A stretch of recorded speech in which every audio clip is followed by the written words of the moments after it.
going ahead, hit record. Okay, guys, gals, everyone, welcome. It's time to get started. Welcome and thank you for joining us this afternoon for our first virtual anime career conference. We're super duper excited to have you. I'm Tron Lepet from Broward College. I'm also a proud member of Bridge to Life operational lead. I'll be your MC for the night. I won't be the only one talking tonight. Before we get started, we've already asked you to tell us where you're from. For those who just joined, keep telling us where you're from, what school you attend, all that good stuff, what grade level you're in. I'm gonna go over the program for tonight's segments, but first, let's start by answering the question why. Why are we hosting a virtual anime conference? Does it have any place in the workforce? The answer is absolutely yes. After this conference, you should have a solid understanding of the anime landscape, careers within the industry, as well as careers tied to the industry. We sought out a few experts in this industry to join us in a panel discussion, as well as a few presenters who can speak to the industry from a pragmatic approach to careers. Sprinkled throughout the night are a few opportunities for you, our attendees, to win cash prizes. Stay tuned for that, more coming. Let's talk about the program, all right? Let's get into the agenda of the program. We kick things off with an anime career focus. Our first segment is called the Anime Career Story, led by David Wilson, lead animator at Microsoft Mixed Reality. Then we'll move into a thrilling conversation led by Sir Wade, character animator and content creator. He'll discuss anime careers. Afterward, we'll jump into a juicy conversation about storytelling led by Bridge to Life's very own Lupe Figueres. From there, we'll move into an introspective look at your skill sets and how to identify them in a segment called How to Hone Your Skills. Hone in on those skills by Denise Mendez of Microsoft. Then we'll switch over to our graphic design segment titled Minds Up, Pens Down, where we'll hear from our industry expert Silverback, who's a graphic designer and author, followed by one of your very own peers, Hal Malenkovic, digital comic book author, to discuss the path they took to enter the industry and to explain their expertise in great detail. After that, we're going to hear from some voice actors who have worked on some of your favorite anime, manga, cartoons, from Pokemon, Spider-Man, you name it. You'll hear from Tara Sands and Josh Keaton. Have your questions ready for them as they walk us through a day in the life of a voice actor. Parents, for the parents that are on, if you're in the background, come on, get a little bit closer to the screen here. We got something for you too. Parents, we have something for you. Do you want to know how to support your children's anime ambitions? Great. Lupe is going to come back and she'll share her knowledge in a segment called An Artist and Educator's Perspective.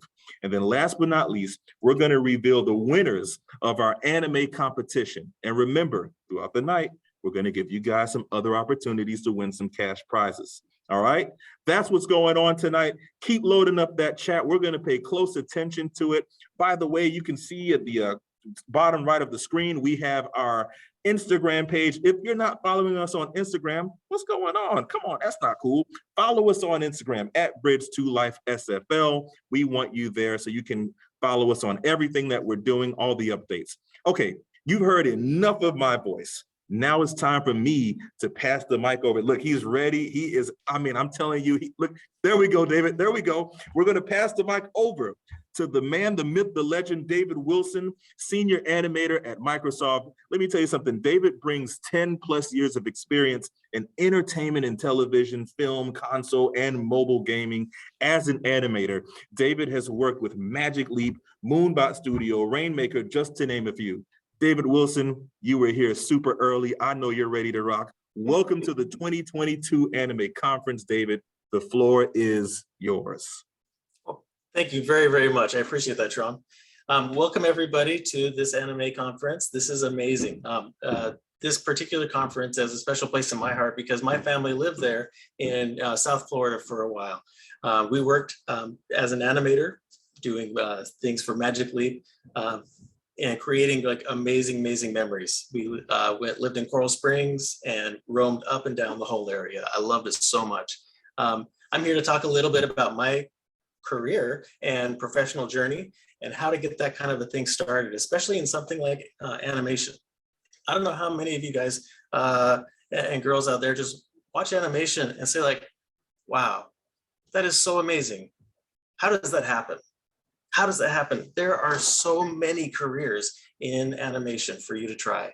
There are careers in animation as a rigger, an animator, a lighter, a storyboard artist, a writer, a voice actor, a director, also in all kinds of roles that support the decisions that go into being made.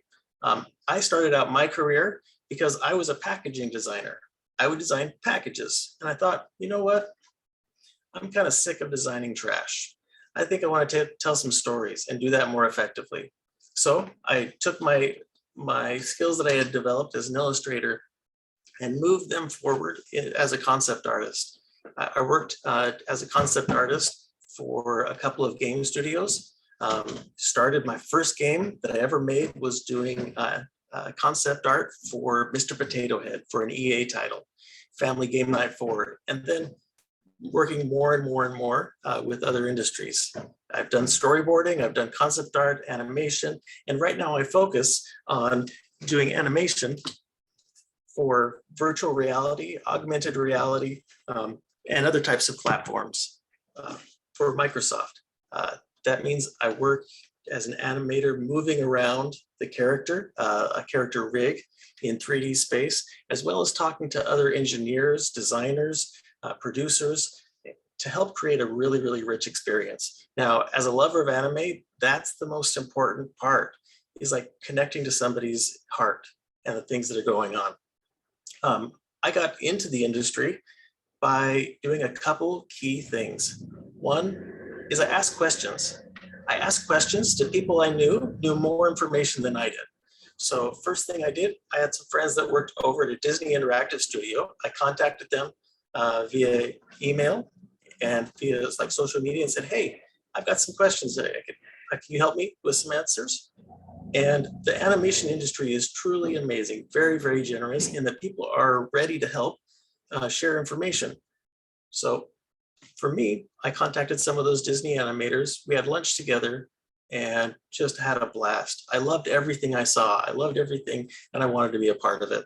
So I joined the animation industry and continued to do more and more work, not only as a concept artist, but also as an animator. I'm training up my skills through doing online schools, as well as getting mentorship from people in the industry.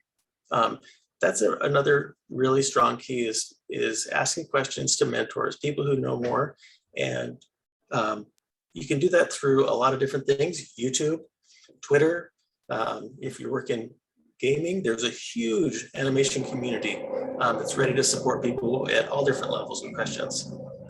So I have a particular love of some fantastic things like Demon Slayer. My son and I, we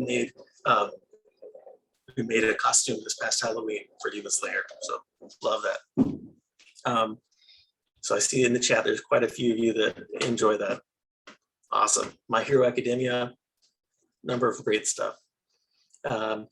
Another key thing that is important is as I was talking to mentors and asking questions is I would do little experiments, little trial things for myself to respond to their criticisms and say, hey, I think you could do this thing a little better. You can do this thing just a little bit better.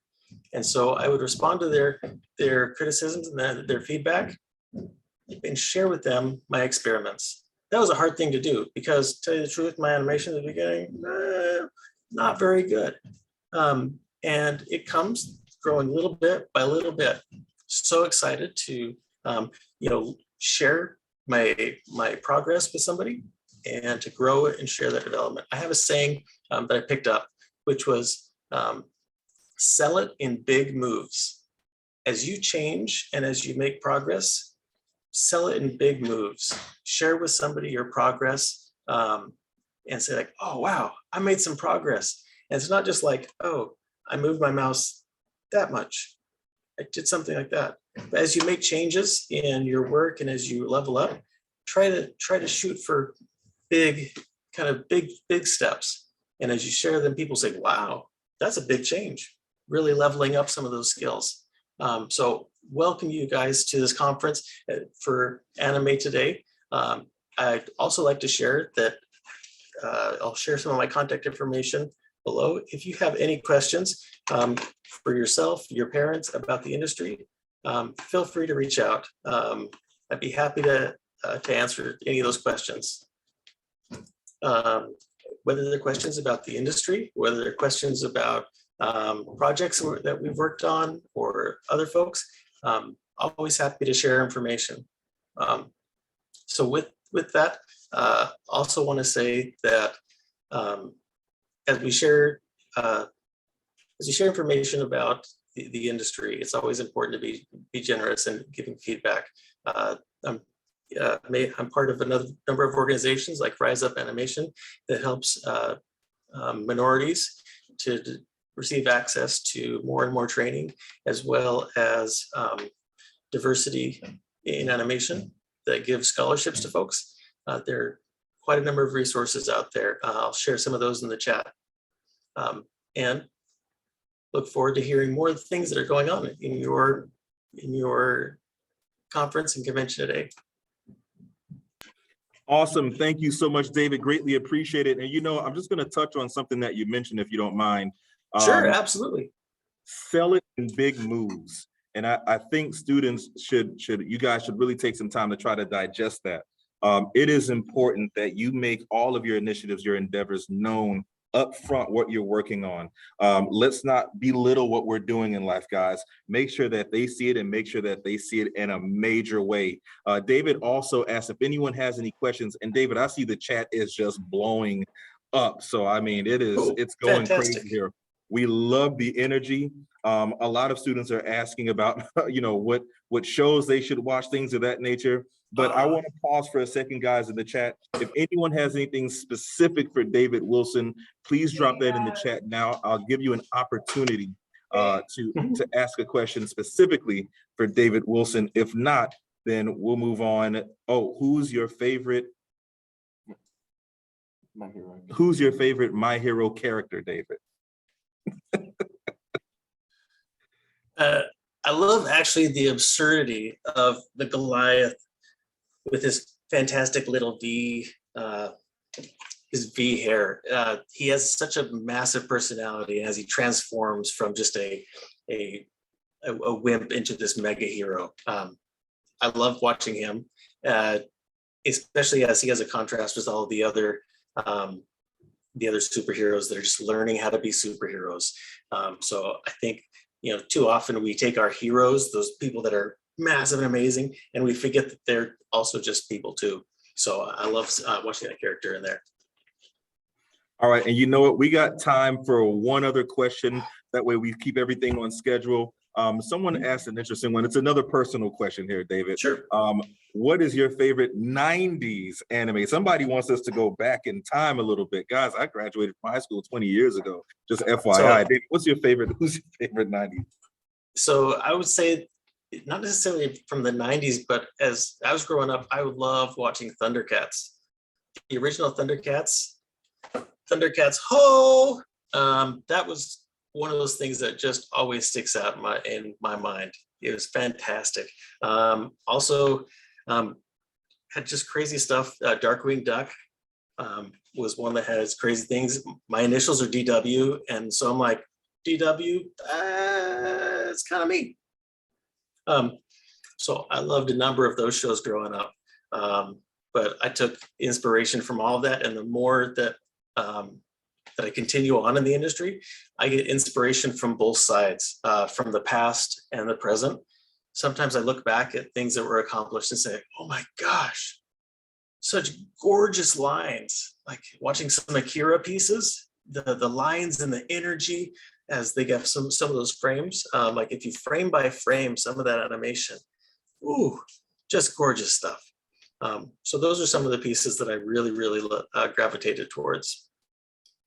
David, we can't thank you enough. Can you guys show David Wilson some love in the chat, please?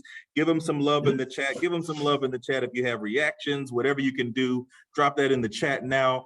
David, I know this chat is going crazy. There was a question or two regarding educational paths.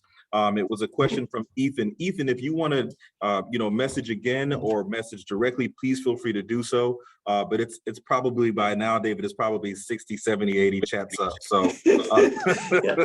And I do want to say, like, there are so many people in the animation industry who truly, truly are generous with their time and information. So if you have your want to get in contact with folks, use the social media and contact people within the industry to get direct answers for your questions. I asked my, how much should I charge for my first piece of animation? I reached out to one of my all-time favorite, animators, and they're like, oh, sure, yeah, let me help you get a quote. That was amazing. So there are lots of folks out there ready to help. Awesome. David, again, thank you so much. I hope you're going to stick around with us for a while. I think you said that to check out the rest of the conference. We're going to move right along. David, you're getting lots of love in the chat. Thank you so much for kicking us off. We're going to move right along to our next speaker, Sir Wade. Sir Wade is a character animator and content creator who provides educational advice around animation for professional and aspiring artists with industry level knowledge, from product reviews and tutorials to explorations and breakdowns of your favorite animated characters and the craft that goes into creating them. Sir Wade has worked for DreamWorks Animation as a technical trainer and educator. He's spent some time at Microsoft and has developed tons and tons of content on his YouTube channel. Like and subscribe, right? That's my little, you know what I mean, sir. Okay. So anyway, without any further ado, it is our pleasure, my pleasure, to have you here today, Sir Wade, and trust me when I say the floor is all yours. Hello. Oh, excuse me. What's up in my throat there? Hi, everybody. I'm Sir Wade. Nice to be here. Thanks for having me. I'm here to talk about careers in animation, and I wanted to give a little bit of a different perspective. I feel, when I was going through school, I always thought like, oh, I have to work at like Disney and DreamWorks and Pixar, which are like great studios. But there are so many places to work and so many things you can do. And today I had a conversation with somebody who's, deep in the industry and hires people. And she said to me, we were sitting at a table with a bunch of artists. We're all talking about the industry and jobs. And she looked at me, she's just like, there are not enough artists on the planet today to fill the amount of jobs that we have for the amount of content that people want to make. To all that to say that like there's so much you can do, which is fantastic. There's never been a better time to be an artist, whether it is animation specifically, whether it's if you get into like, oh, I'm gonna try modeling, I'm gonna try 3D, I'm gonna try 2D, I'm gonna try stop motion. Like it doesn't matter what you want to do. There's so much opportunity for it. So it's very exciting. And something that I wanted to share was a little bit about my journey in case you haven't seen my YouTube channel or haven't seen any of my videos. I did not know growing up that animation was a thing. Like I watched it and I loved it, but I didn't understand that was like a job that people could have. And so that was, I spent all the time in school procrastinating on my real homework and doing just stuff, as in high school, middle school. I just do projects, I make videos and fun stuff like that.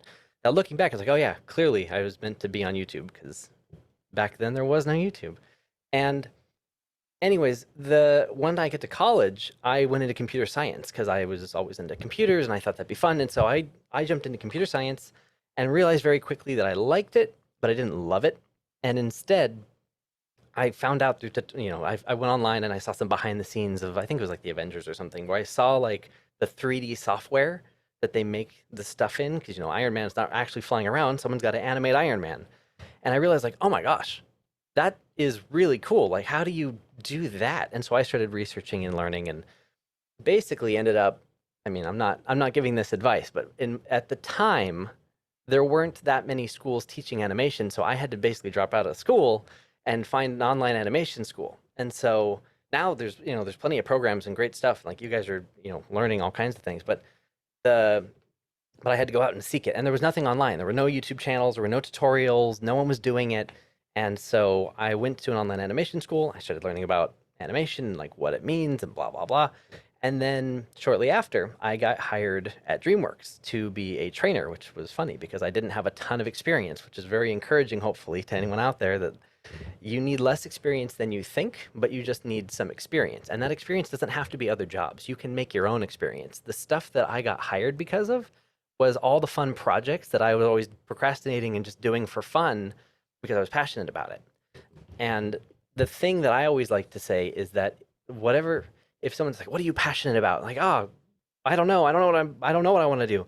The thing that you the thing that you procrastinate what you're supposed to be doing and you do this instead, as long as it's like a productive thing in some creative way, that is a good indicator of what your passion might actually be, because that's where you actually want to spend your time and you're interested in all that stuff.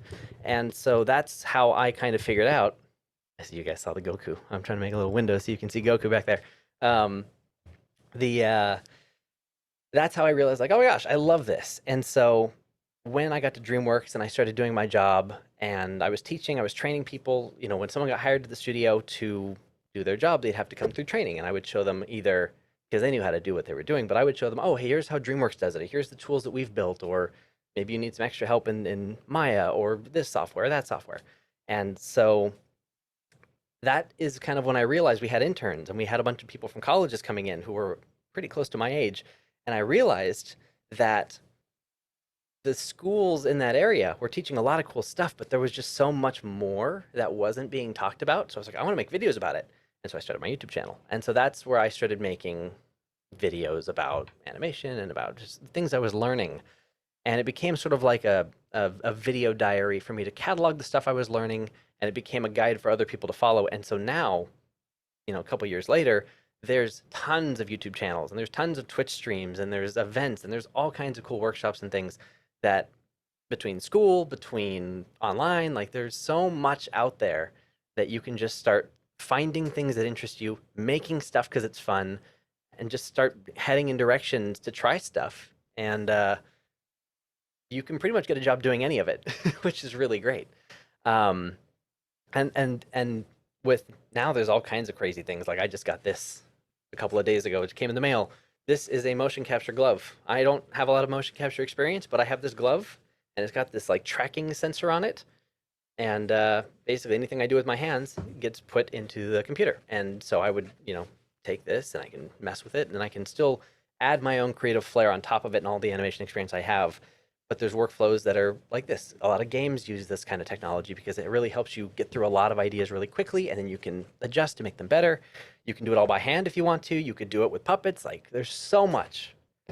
So I just hopefully wanted to, I don't know, give you a little bit of a encouragement that like anything that you want to do, there is a job for it, which is very exciting. And I wanted to open it up to questions because I have some extra time and I want to answer any questions I can, rapid fire. All right, guys, you heard it. Rapid fire questions for Sir Wade. Let's drop that in the chat right now. I think I'm seeing some. What was the hardest project of yours, Sir Wade? Any one of your projects. And then another one is, what is your favorite anime, of course? And how do you view illustration? Let's start with what was your hardest project? Let's start with that. I'm going to say How to Train Your Dragon 3. I worked on How to Train Your Dragon 3 a little bit, and I had to learn a lot of new software for that one, which was a challenge because I already know a lot of software and it's already hard enough to know that stuff. So that was the challenge, to learn all that. And the second question, favorite anime. I'm going to cheat a little bit. I'm torn, but some people are like, that doesn't count, but I say Dragon Ball Z is up there. And I don't know if people count Avatar: The Last Airbender, but like, my God, that that series holds a special place in my heart. So I'm going those two. Sir Wade, don't worry about it. Awesome, awesome. I got another question here that just came in. This one is from Ethan, and I'm gonna see if I can break this down some. So this is more of it goes back to the educational aspect, right? So in your world, Sir Wade, from what you've heard, how does one go about contacting universities or colleges, or what are some colleges we could apply for to start our career in a dream career in anime, or as an animator, specifically, for Japan, right? And then learning the languages too. What have you heard about this space? I can provide some detail on that coming from an enrollment management standpoint, but just curious about what you've heard in that space. How are people reaching out? How are people getting those certificates, whatever the case is needed? Could you shed some light on that? Maybe a little. To be honest, I don't have a ton of experience specifically with Japan. I visited Taiwan and I did some stuff with them, so I know I live so much in the 3D stuff, and so much of the great anime work is done in 2D. So I have a little bit of a thing. I don't see all of it, but what I can say is that so much of, I mean, first of all, respect the budget. Like, it's important to consider your means. Like, if you don't, I mean, if you can get a scholarship or something like that, great, do it. But I can't really necessarily say like, oh, you should all go here, because I don't know the best place. But what I can say is that if you find a place you're like, I want to go there, and for whatever reason, either maybe you don't get accepted, or maybe you do, and like, sweet. But let's just say it's really expensive or something like that. You don't need a specific school as like the only way to get in. It can help massively, because you'll learn great stuff, you'll meet great people. Like, there's all kinds of great benefits to it, of course, but it's not a barrier anymore, which is fantastic. So I don't know the answer, but when you find the answers and you have good recommendations, consider all the variables and don't get discouraged if it doesn't seem like it's going to work just yet, because even though things like, oh, I might have to wait 2 years to reapply or whatever, you can do so much in that time, and it feels like a long time. But I am of the mindset that it takes about 1.5 years to learn anything really well. So use that time and do something really cool, and then wow them with a project that's like, okay, well, we want you, get in here. That's how you get jobs. That's how you get into schools. Like, you just make cool stuff and people are like, whoa, we want some of that.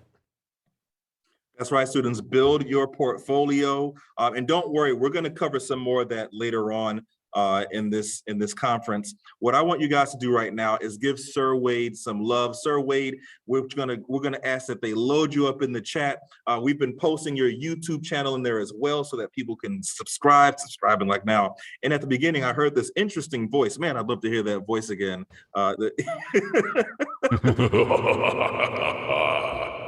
Oh, sorry, wrong voice. My bad. Okay.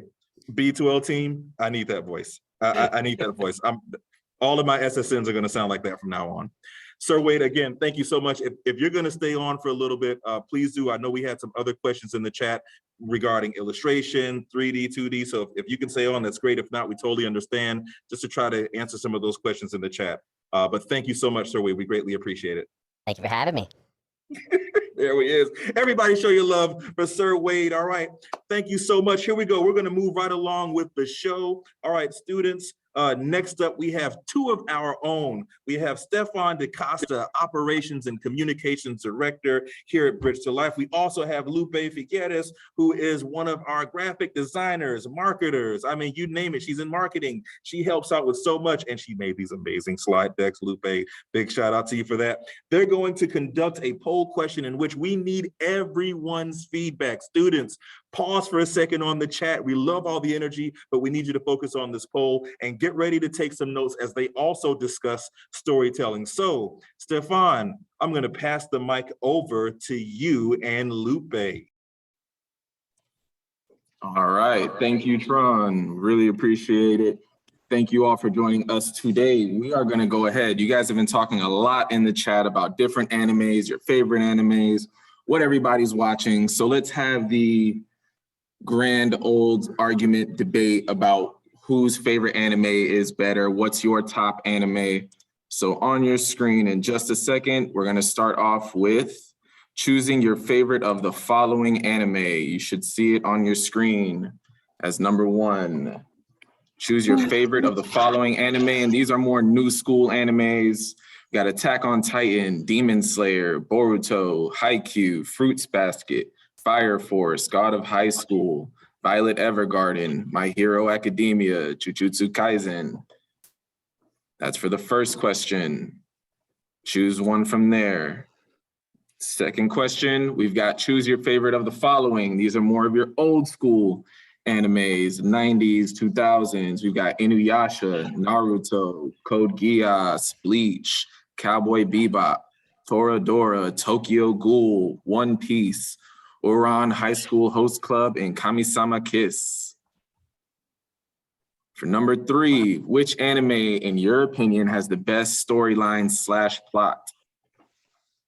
You got Attack on Titan, Demon Slayer, Boruto, Haikyuu, Fruits Basket, all the same ones from the first question, all the new school. And then the last question, this one should be a favorite for some people. Which team is the strongest? The Naruto team of Naruto, Sasuke, and Sakura. You've got Jujutsu Kaisen, Itadori, Fushiguro, and Kugisaki. We got My Hero Academia, Deku, Bakugo, and Todoroki.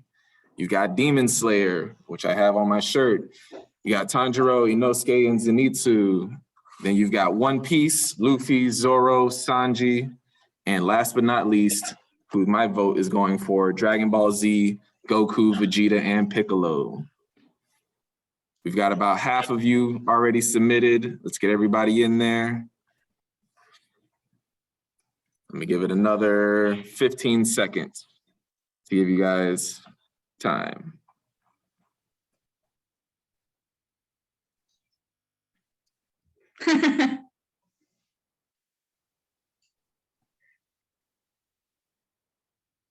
All right, 5, 4, 3, 2, get your selections in, and the poll is ending.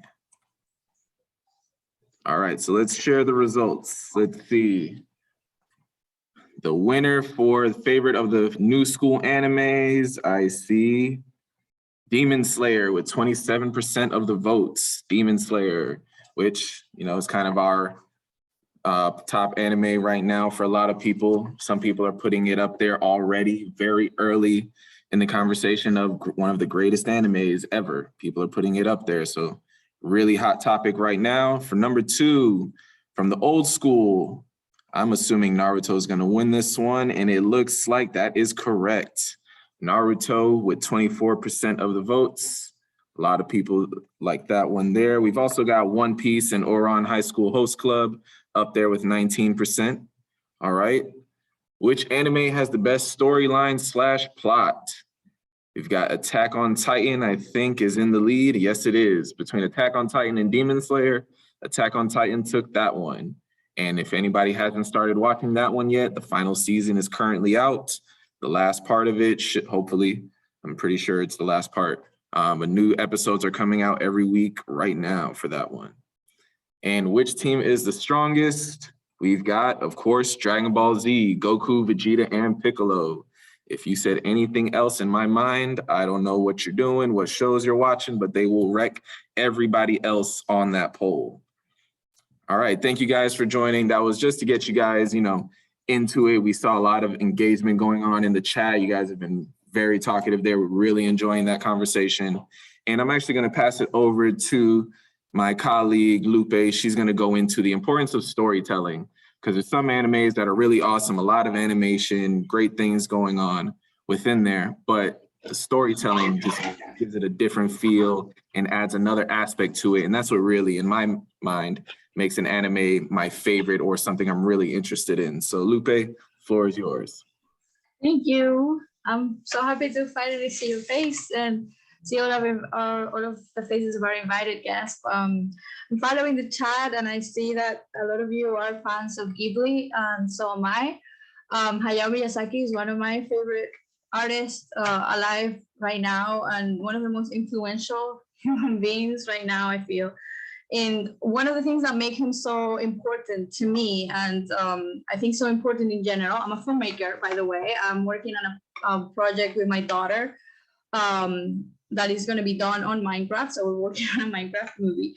And I'm also a writer. I write books. So I think one of the most important things that Hayao Miyazaki and in general anime has over many other forms of storytelling is how compelling their characters are and their characters' journeys are in their stories. So if you consider all stories are sort of like structured the same way, there's always a person that is challenged by something, that has to go on a journey either to self-improve or to save or rescue someone. You consider that all of the Hayao Miyazaki movies have this same arc, and as well as a series, any anime series, not only like as a macro, not only the whole series, like if you consider Naruto's entire, you know, character development, but also each individual chapter has the same structure. You will realize that the most interesting thing that anime has regarding character development is the fact that we see them growing up. Like we see them fail, we see them training, we see them making mistakes, we see them being the underdogs. The majority of them are somehow other underdogs, and I would love that. I mean, I that's one of the things that I think we find more compelling about it. We see superheroes in the making, and we see them fail, and that feels really humane, and that really feels close to us, because it really feels. And for instance, think about what is the name of in Spanish is the trips of Chihiro, the one with the House of the Spirits. And if you consider that movie, if you consider even Totoro, if you consider all these characters, you see them having a specific fear, a specific attitude that they have to overcome, and you see them at the end growing out of that experience. And you can say the same for Demon Slayer. You can say the same. I do like Demon Slayer. If you can say the same about Naruto, which are some of my favorites, because you see them kind of like growing up as you keep watching them. So storytelling is one of the most important aspects of anime, and out of all of the things, the beautiful drawings, the amazing settings that they have, the backgrounds, one of the things that captivate us the most is storytelling. So if you're interested in anime, I think one of the most important things that you need to do is understand how storytelling works and keep reading, keep watching stuff. I'm gonna let you keep talking to some of our guests who are amazing artists, and they're really good, and they're gonna continue to give you very good information that you need for you to go on in your career. Thank you so much, guys.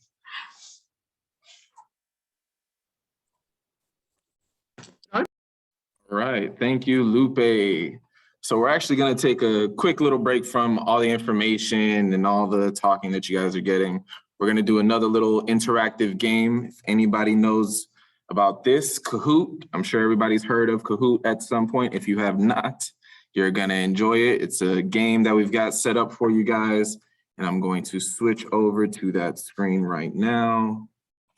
Here we go. So for Kahoot, if you're on your computer, you can open up another tab and go to kahoot.it. Go to that website, and then it's going to ask you to put in a PIN.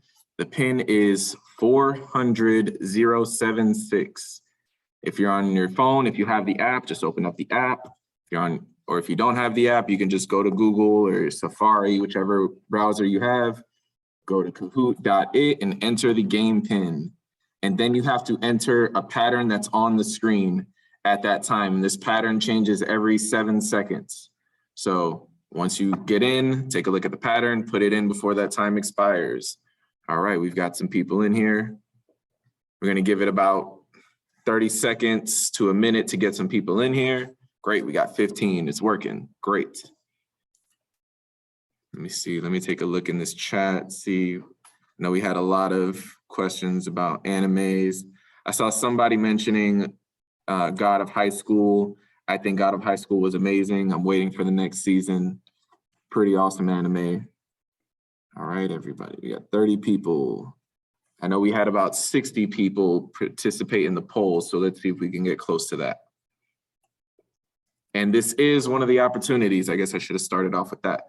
This is one of the opportunities to get a cash prize, as our host Tron mentioned in the beginning. This is one of the opportunities to get a cash prize for our top 3 winners in the Kahoot. And this is Kahoot number 1. So you have another opportunity after this. So if you don't make it in the top 3, there is another opportunity after this. So we'll give it about another 20 seconds, 20, 30 seconds. We got 45 people. Can we get to 50?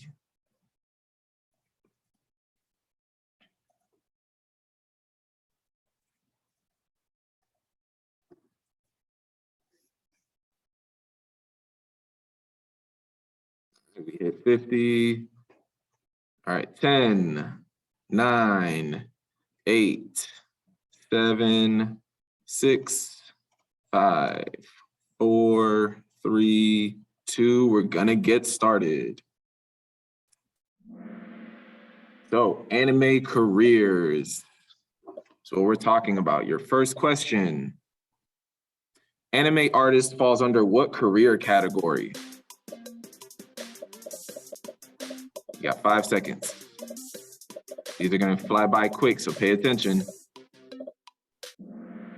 Special effects artist and animators. Good job to those that answered that one correctly. So if you're looking for that, you've heard from different people here. You've already heard from animators today that have worked on animes and just other animations. So be on the lookout for that as you all are, getting older and starting to look at different things. We're gonna have a part of the event where we talk about some next steps for you guys as well. So let's see, we've got Kind Dragon in the lead, followed by Speedy Duck, Aquatic Ant, Gentle Falcon, and Melodic Koala. All right. Number 2. The audio production manager creates and selects the music for an anime.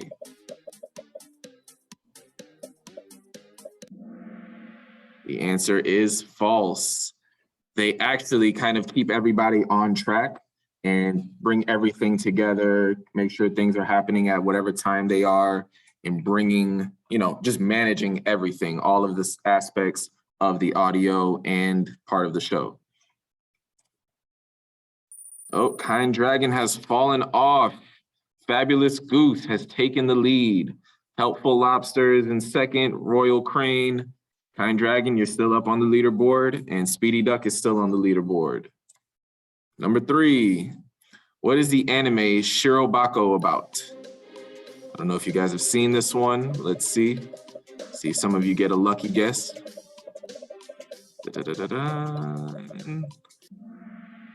All right, 18 of you got it. Working for an anime production company. So that's another path you all can take. Going to work at the studio, maybe not necessarily as an animator, but helping out around the office and helping out with the daily office tasks that go into a production studio. That gets your foot in the door. Maybe you get an intern position, and then you start to grow from there and then show them some skills that you have in whichever field you're trying to get into, whatever artistic track you have. Let's see. Oh, Fabulous Goose fell off. Helpful Lobster is in the lead, followed by Aquatic Ant, Space Pony. Fabulous Goose is still up there, and Gentle Falcon. What is the name of the Demon Slayer author? A bunch of Demon Slayer fans here. Do you know the author's name?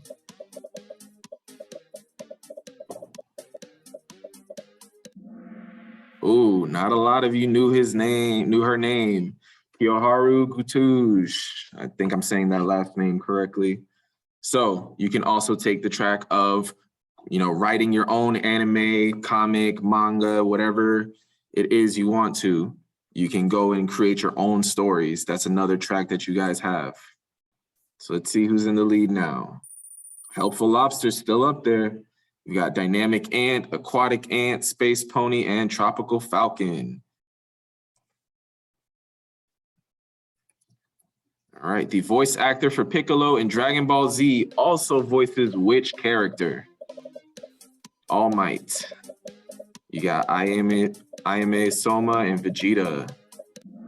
The answer was all of the above. The same person voice acts for all of those, and that is another track for you guys to get into voice acting or just acting in general.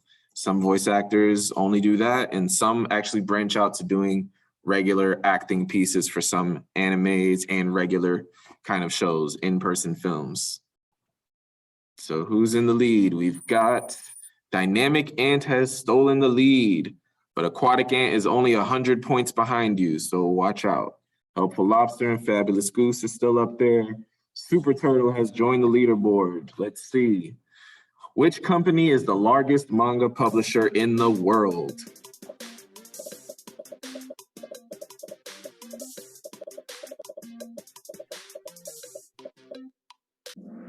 All right. A few of you said Shueisha.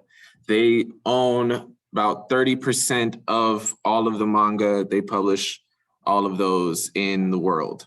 So all of the other ones also on here are manga publishers, but Shueisha is the biggest one. So that's another route you all can take, again, getting into publishing and editing and all of that there. So we've got that career pathway for you guys. Let's see. Dynamic Ant and Aquatic Ant are still holding at the top. They didn't get that one. Their points didn't go up, but they're still leading the board. Wise Macaw has joined the leaderboard. How many anime movies has Studio Ghibli produced? I saw somebody ask about Studio Ghibli earlier in the chat, so let's see who knows their stuff. All right, everybody was all over the place, but the answer is a little bit more than 20. So they haven't hit 25 yet, they're just under that. So you guys can get into, anime movies specifically and working for that kind of production company. It's another track.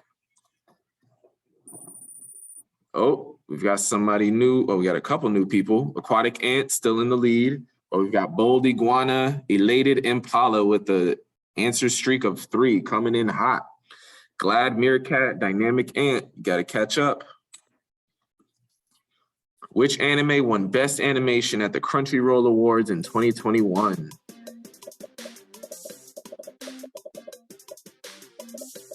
Let's see, drum roll. Boom, that one was a tricky one. Keep Your Hands Off Eizouken is the winner for Best Animation. Some of these other ones were also nominated and some of them won other awards, but not specifically Best Animation.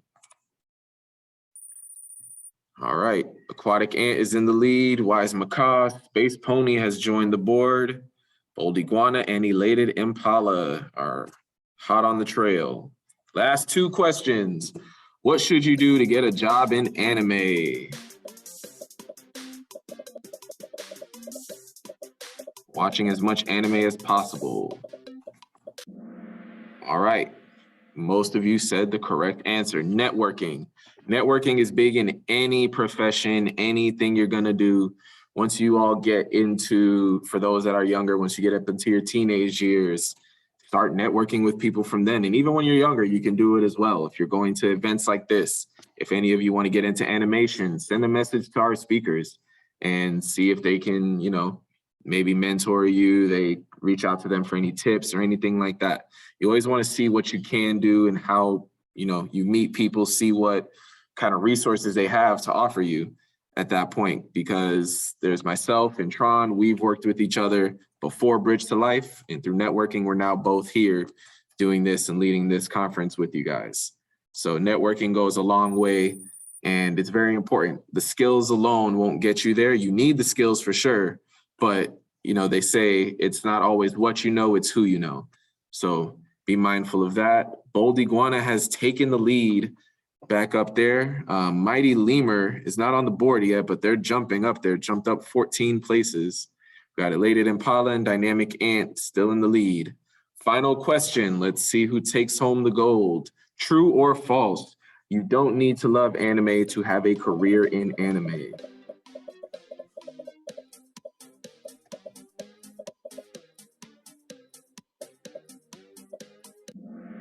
The answer is true. Now, if you love anime, that is a big plus because it just has a more personal connection to you. But when you're going out there for a job, trying to become an animator, a writer, author, anything related in the field, they're not going to ask you, oh, what's your favorite anime? Which ones have you watched? How long have you been watching it? They're going to want to know what skills you have and what have you done and what's your artwork look like, or whatever it is that you're doing. What does just your art in general look like? How does that come out? That's what they're worried about. They're not, if you love anime also, that just shows that you have an extra passion for it.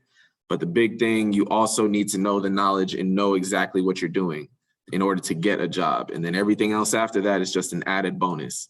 So even though you love anime, you got to make sure you can actually show off your technique and your skills when you're out there trying to get a job. All right, and that's actually going to kind of kick us over into our next segment. Thank you all for participating in this. Let's see who our winners are. We've got Aquatic Ant at number 3, Diligent Lizard at number 2, out of nowhere, and first place is Bold Iguana. Runners up was, I can't see the whole name, Wise something, and I didn't see the other one. All right, so Bold Iguana, Diligent Lizard, and Aquatic Ant. We will reach out to you all about the prizes. Thank you for joining us there. Let me get us back to the presentation.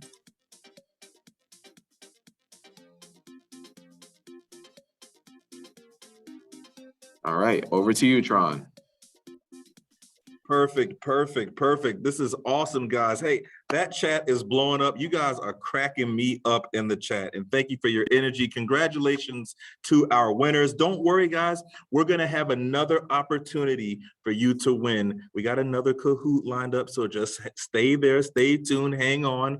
But in the meantime, we're going to hear from one of your peers. We're going to hear from Hal Milenkovic.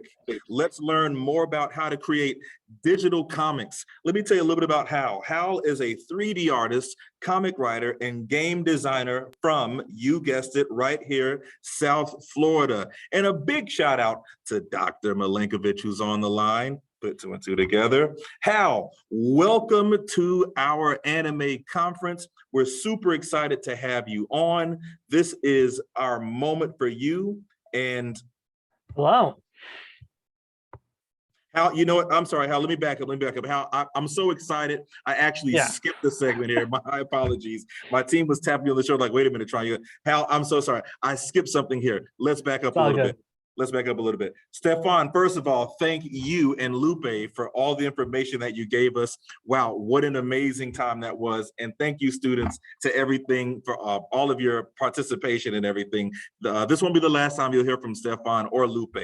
Let me gather myself. Next up, my apologies, is Denise Mendez. Al, my apologies again. Denise is a principal software engineer at Microsoft Mixed Reality. She is an expert in architecting, scaling, building, and deploying complex hardware, software, and cloud systems from inception to launch in any vertical. Denise, now that I've got myself together, we're so glad that you could join us today. And without any further ado, I'm going to pass the mic over to you.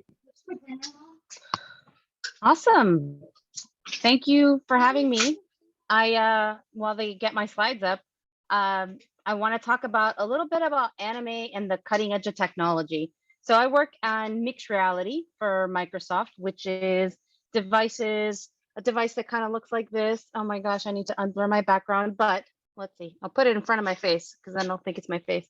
It looks like this. It has cameras. It has a display. Oh boy, there we go. It has cameras. It has a display, and it shows things through the lens.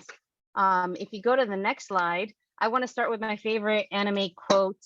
If anybody's watched The Full Metal Alchemist, I don't think I've not seen anyone talk about it, but to obtain something of equal value must be lost. That is alchemy's first law of equivalent exchange. And it's kind of like an amazing law because it's true when you study, you have to go and study and you give up a lot of things in order to learn and build and make. And so if you're going to do a career in anime, you got to give up something to obtain that status and that level of accolade. You got to be passionate about it and do a bunch of work. And it's so true that in anime, this quote still lives in the real life.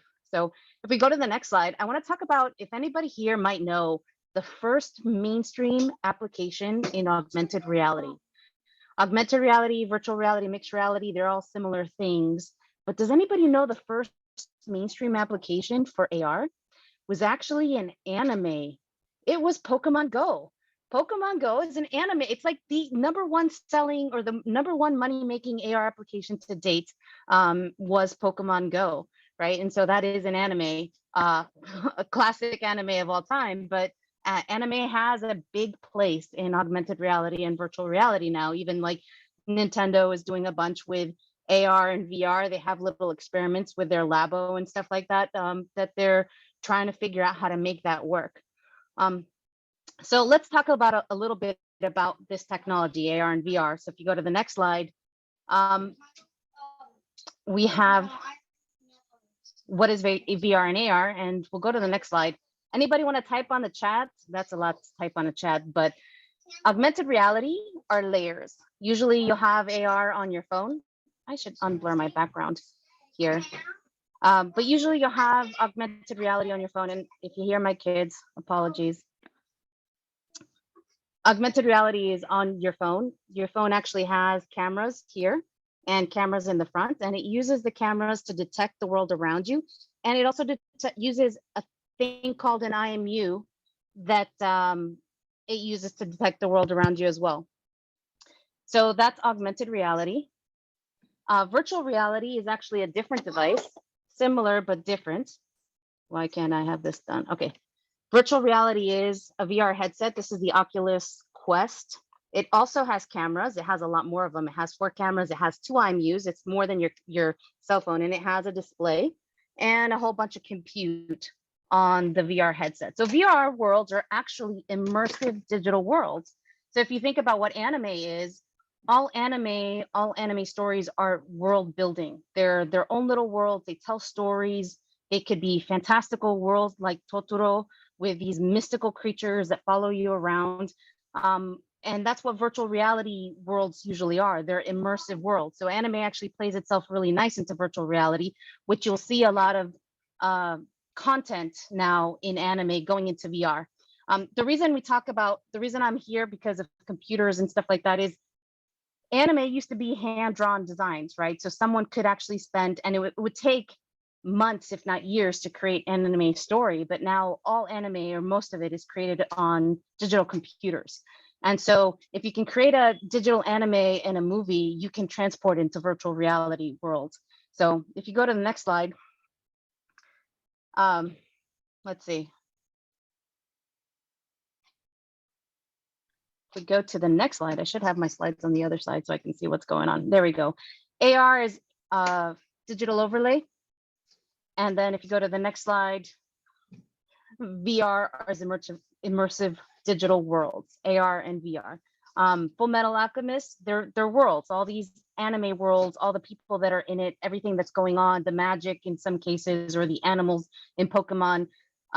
There are Ghost in the Shell with the machines and all the things I've talked about, like old school anime kind of things.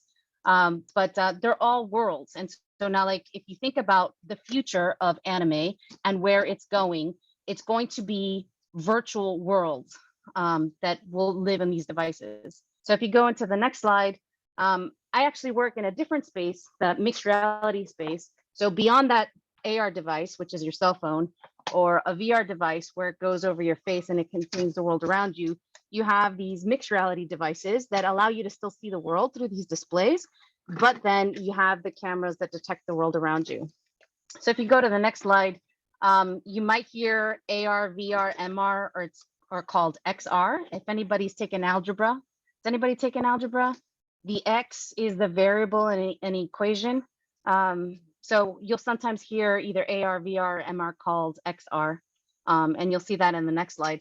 And one of the reasons why I want to tell you why this is important, there's a money slide after this, next 2 slides, that talks about how much money is being spent in this world of mixed reality. And in the next like 5 to 10 years, there's a projections about $1.5 trillion with a capital T that it is going to be generated by the creation of content for this.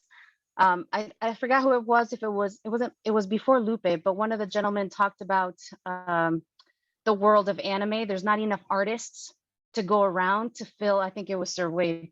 If there's not enough artists to go around to fill the amount of content that wants to be created, and that's where that world of virtual and mixed reality is. And we're like 4 slides up ahead, and don't know who's controlling the slides, but if you can double click a couple slides, and the next slide, and the next slide, that was my XR slide. There you go, that's the money slide, that $1.5 trillion. And let's talk a little bit about the next slide after this one. And why should you care? One more time. Awesome.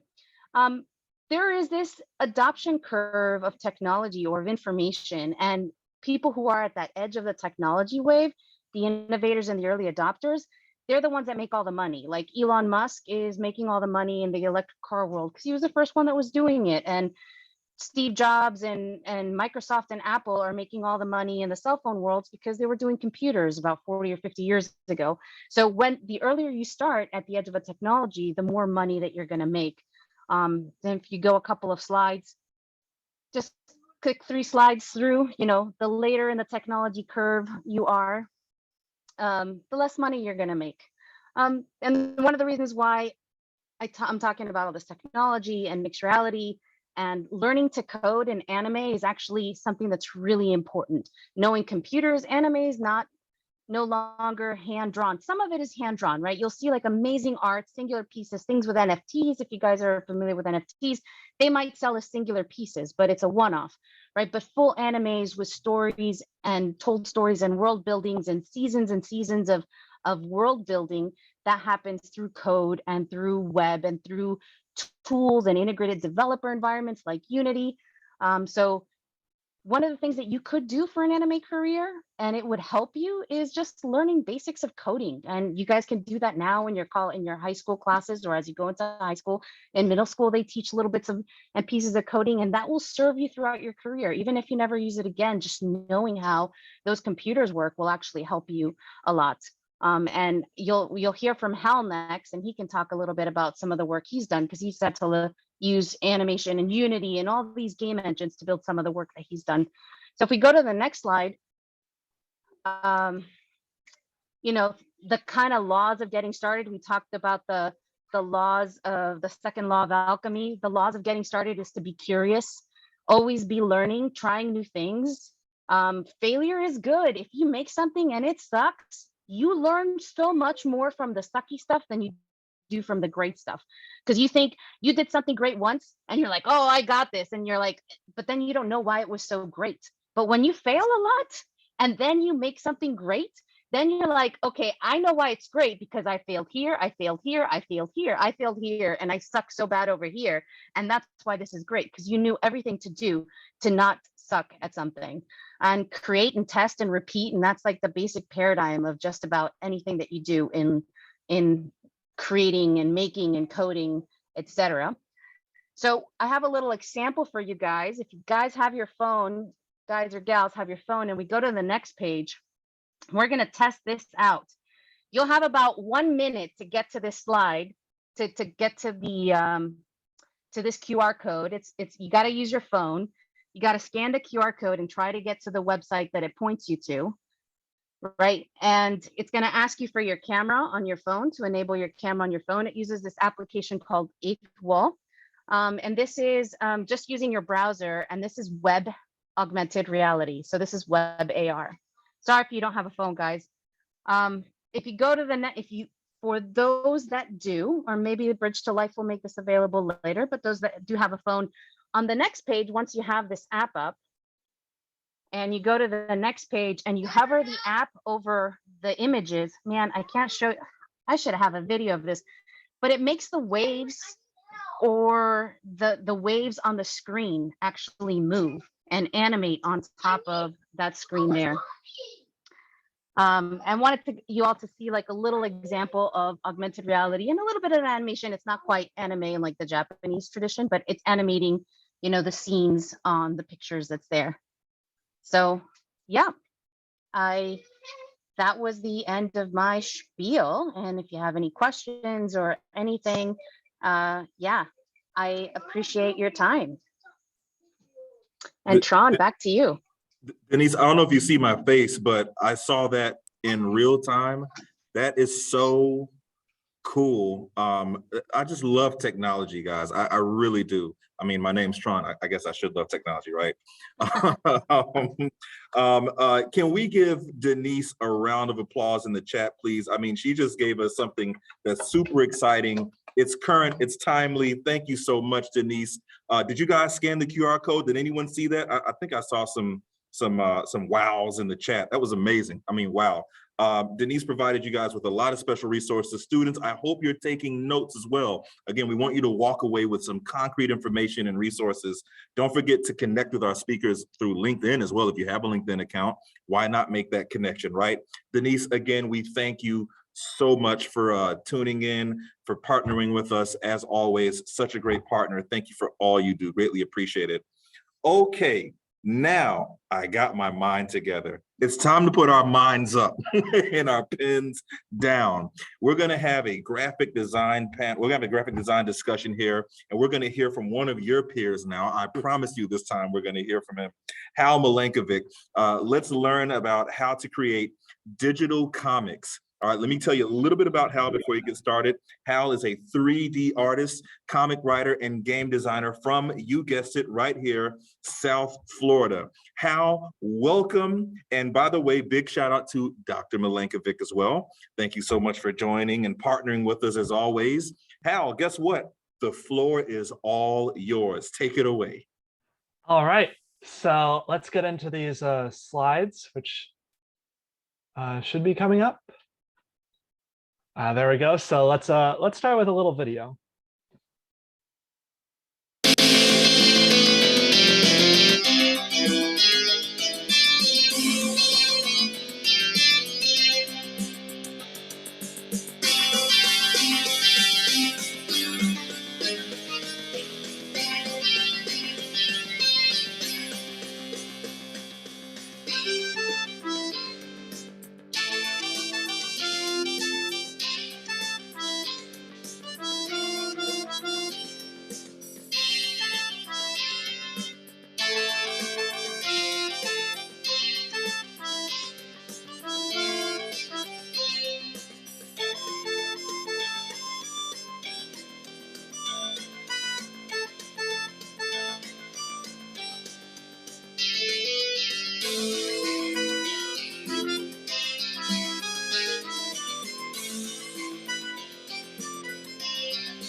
All right, so welcome to how to create a digital comic.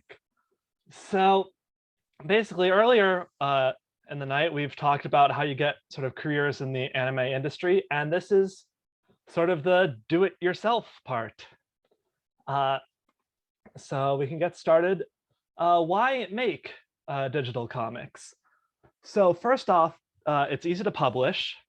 You can publish anywhere on the internet, and we'll talk about that later. It's easy to get feedback on your work.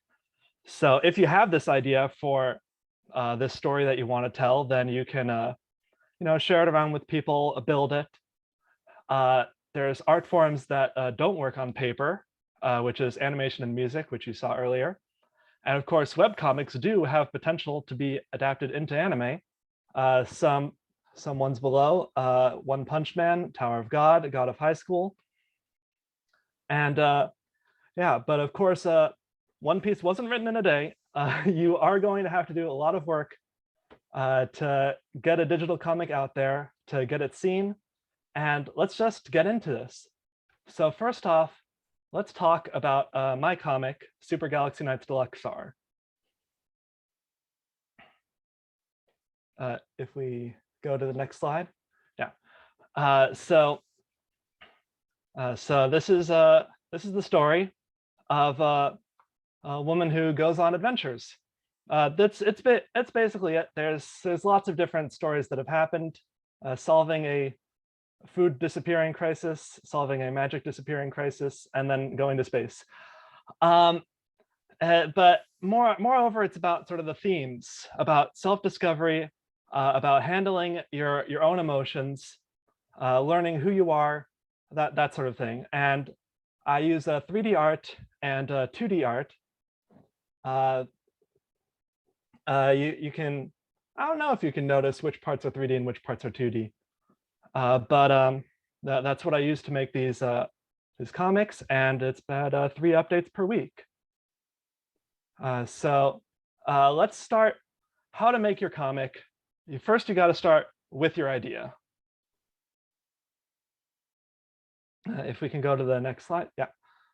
So we've got to figure out what sort of story are you writing. So there are lots of different types of manga, lots of different types of comics. There's action, there's like comedy, there's all sorts of different things.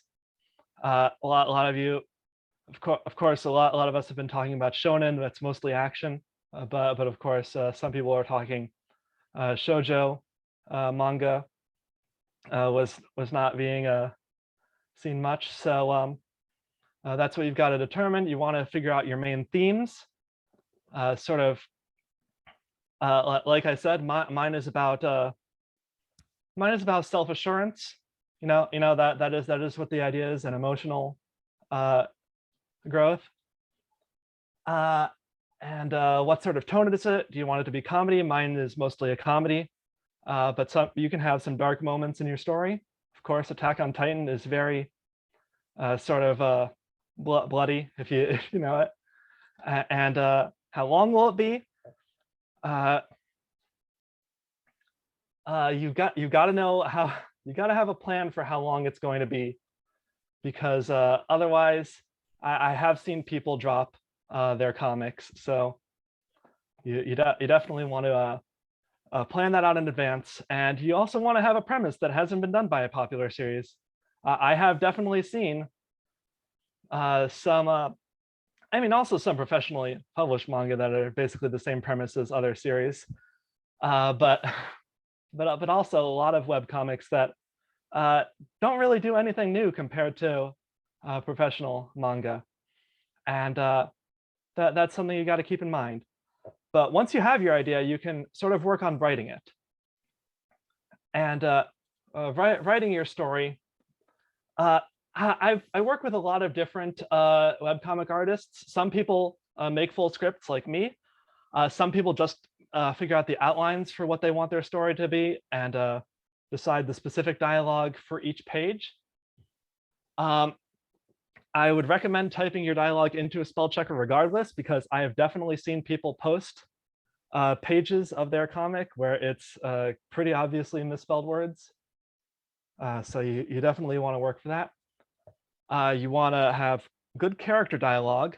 That is always something people are going to remember about your story when you're writing a story.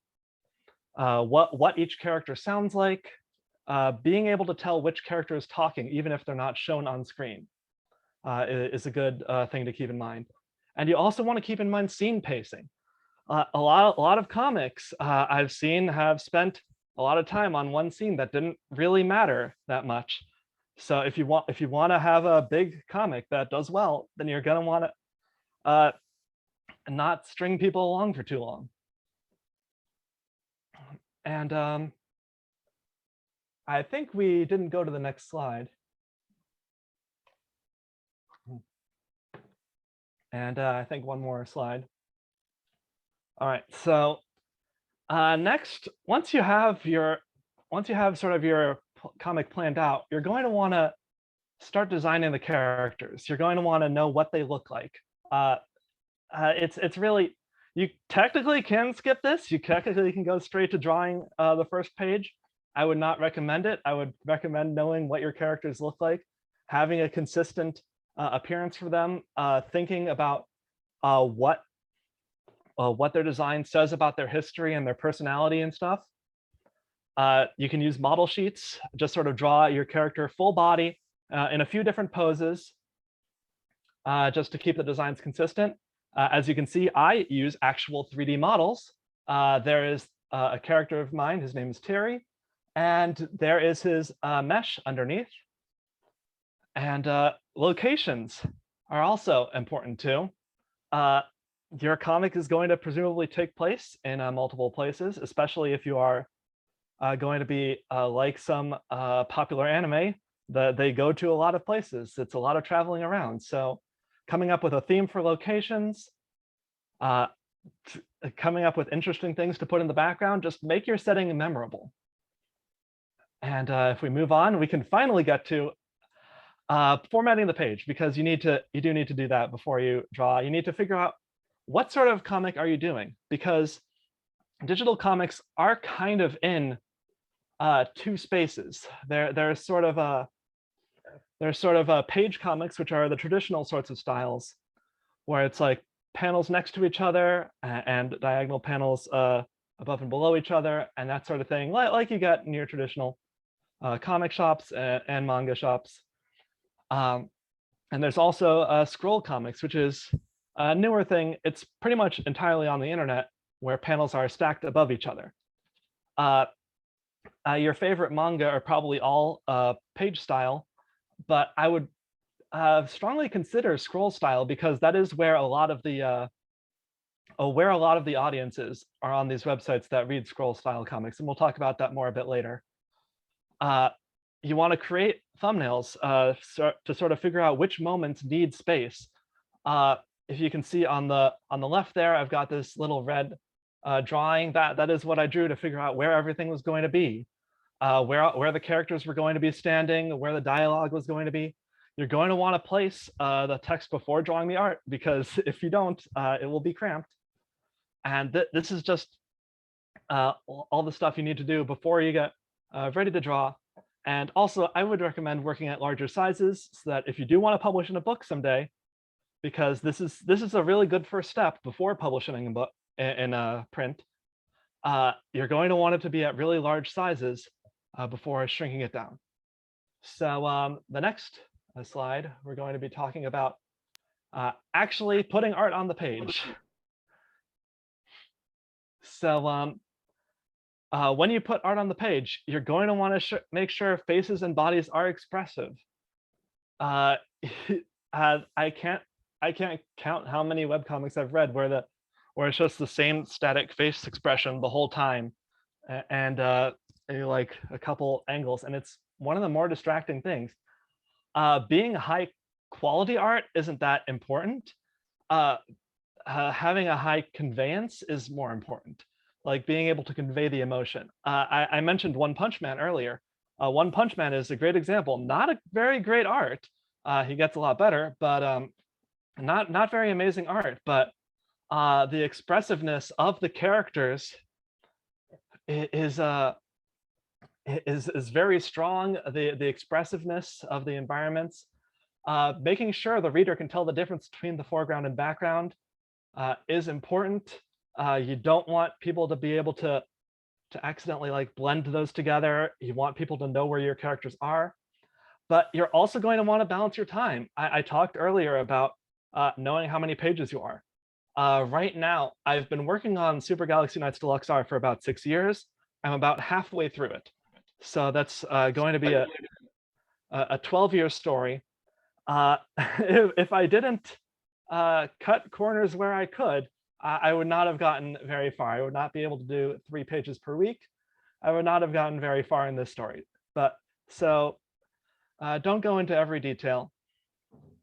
And sort of recommended software, because these are digital comics. You can draw on paper and scan it into your computer. I would still recommend touching up in Photoshop, but you can also draw entirely with Photoshop if you have a drawing tablet. Illustrator is also good for vector art, very scalable. I would recommend not giving yourself more work than you need. SketchUp is a website with free 3D models, where you can have 3D models of sets, of furniture, that sort of thing. And that can be very helpful to speeding up your workflow. And if you are capable of making 3D models, Blender is a very good application for that, which is what I use and what this animation was made in. Clip Studio Paint is also a software I haven't used, but a lot of my friends who work in the webcomic space do use that, and it is a very good software. And it's relatively cheap compared to Photoshop. So next, we're going to talk about publishing. Printing a digital comic is expensive. I know people who do it. They really only do it after they've got a huge fan base and are able to run a whole Kickstarter to do it. Posting online is free. So I would recommend posting as you make your pages instead of publishing everything at once. What that does is it helps build up an audience. If you just sort of if you draw like a whole manga, like the whole of Demon Slayer, basically, and you push it all onto the internet all at once, people aren't really going to read that, even if you link it on social media stuff. People just aren't going to read a big batch of comics like that. But if you post it weekly and you have more frequent postings on social media with a consistent schedule, people do come back to your comic over and over. And some websites to post to, Webtoon Canvas is the most popular site, I think, for reading webcomics, at least here in the West. And it has a lot of views. A lot of people are on there. The site is geared towards scroll comics. So if you want to make a page comic, consider that you probably won't be that popular on Webtoon, which is the biggest site where you can get views. Tapas is a smaller site, but they do offer more options for creators. So if you're doing more experimental stuff like me, creators can use animation in their pages, and there's more creator features like comment moderation was very, very recently added to Webtoon, but you still can't see a list of all the comments on your webcomic pages, but you can on Tapas. Comic Fury has the lowest built-in viewership, but your website is fully customizable. So you can have like a custom background for your website, a custom header for your website, like something that really brings the theme of your comic together. And once you have an audience, your audience could pay you for more content. Patreon is a great website that you might have heard of. It's usually the best way to earn money as a webcomic artist. What you do is you have a your fans pay monthly, and you have extra stuff on there, and that's generally how it works. Or for early pages, and if they're a big fan of your world, then they'll subscribe. Webtoon and Tapas also offer ways to make money from ads once you have enough subscribers. The Webtoon and Tapas apps both have ads, and once you have, it's higher for Webtoon. It's harder for Webtoon to get ads, but once you have enough subscribers and enough views on your comic, they start offering you a cut of the ad revenue to keep making your comic, which is nice. And of course, Twitter and Instagram aren't comic sites, but you can post your comic pages there too. And if you can make video advertisements, try YouTube and TikTok, because I have seen, to varying success, I have seen people make TikTok memes with their own comic characters. It can be a little funny, but yeah, it's just a great way to get more people to read your story, because that's what this is all really about. It's about your story that you want to share with the world, the characters that you want to learn about. So here are the places where you can follow me if you're interested in this comic. Twitter @Galaxy Knights, and I also have a new comic that's coming soon. If you don't want to read 900 pages of backlog, you can follow Steam Gear Inc.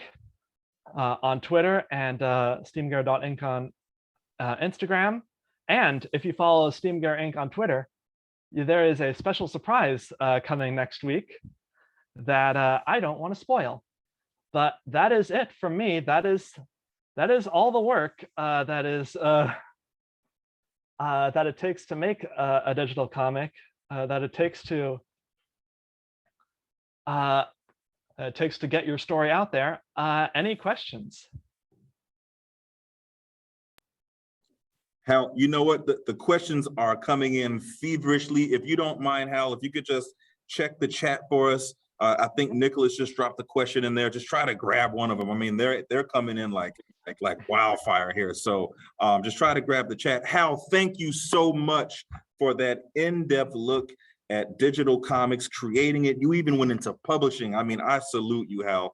Thank you so much for participating. Thank you so much for giving your time and expertise. We greatly appreciate it. Can we show Hal some love? Oh, they're already doing it, Hal. They're already showing you some love. There it is. They're already showing you some love, Hal. Awesome. Awesome. Thank you so much. Thank you so much. We're gonna move right along, students and everyone else. Don't forget, we will reveal our competition winners later, and we have another Kahoot lined up. But for now, we're gonna play a video from a local instructor. His name is Carlos Alemán. And for those of you who are interested in taking Carlos's course, I'm going to drop, and his course is offered at the Sunrise Anime class. I'm going to drop his email address in the chat. My team will drop it in the chat as well. But first, take a look at this video to get a little bit more information on what his course entails. Check this out. We all love those big eyes. Anime, manga, that's what we're talking about.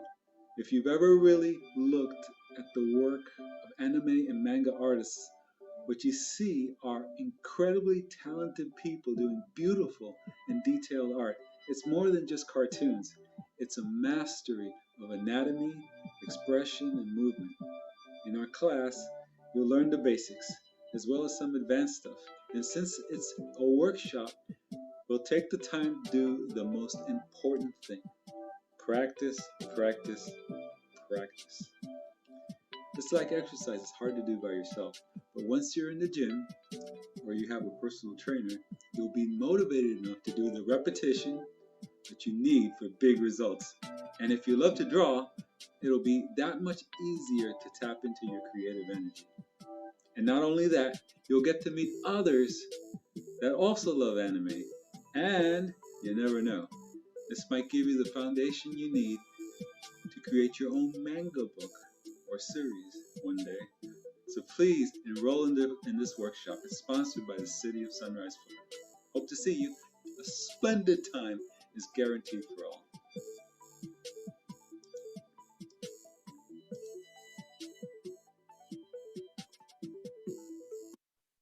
Awesome, awesome. Again, students, check the chat. We're dropping Carlos's email address in the chat if you're interested in taking that class. So please continue to check the chat, guys. Please continue to check the chat. All right, at this point in time, we told you, we promised you there was another Kahoot coming. Get your minds ready, get those fingers ready, get your devices ready. Stefan, I think you're about ready to start this Kahoot. So you know what I'm gonna do? I'm gonna shut down and pass it over to you. Students, it's on you. It's another Kahoot, another opportunity to win.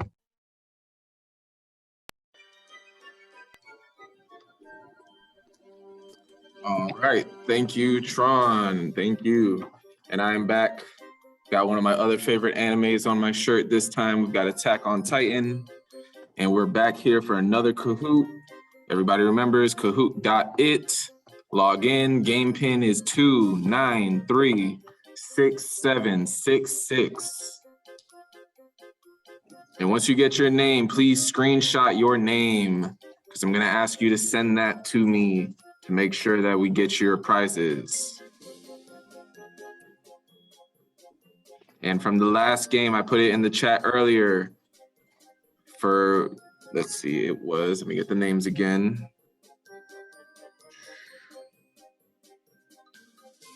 Bold Iguana, Diligent Lizard, and Aquatic Ant from the first Kahoot. Please email me. I'm gonna put my chat, my email in the chat again for you.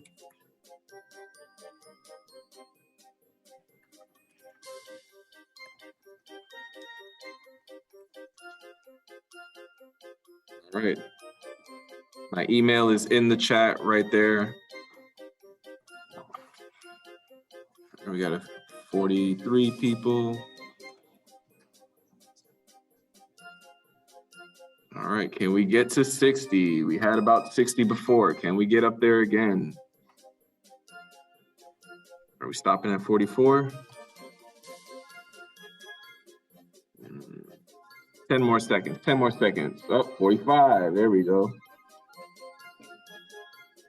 Let's see, can you guys do it? Oh, there we go.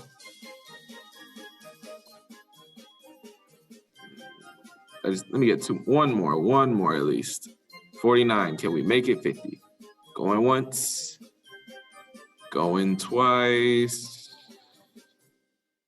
And it's not happening. All right, we're gonna go ahead and get started with the, oh, there we go, 50. Thank you, whoever that was that joined. We're at 50, that's good enough for me, 51. All right, we're gonna go ahead and get started now. This is the manga/anime Kahoot. This is vocab. Let's see if you know your manga/anime terminology. What is a mangaka?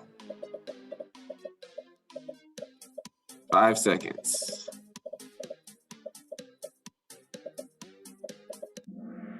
All right, some of you knew the answer. A mangaka is what a manga author is called. So that's just their traditional name that they call authors. Instead of saying the manga author, it is a mangaka. All right, let's keep on moving to the next one. Who's in the lead? Balanced Glider, Polite Panda, Super Meerkat, Magic Cheetah, and Dandy Pelican. Number 2, what is Rensai? What is Rensai? See if you guys know that one.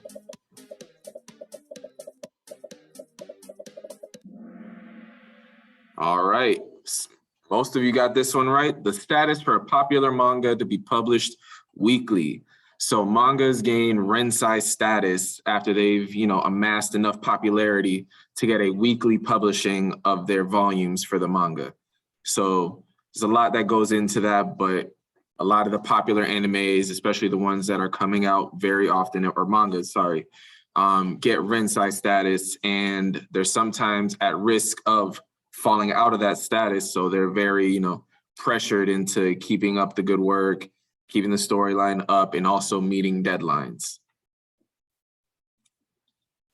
All right, let's see. In the lead, we've got Gentle Sloth, Dandy Pelican, Fearless Squid, Balanced Glider, and Happy Meerkat are still on the board. And again, just really quick, if you did not screenshot your name, do that really quick before I go to the next one, just to make sure that I can get everybody, whoever's the winner, make sure I can get them their prizes. True or false, Genko is the opening of an anime.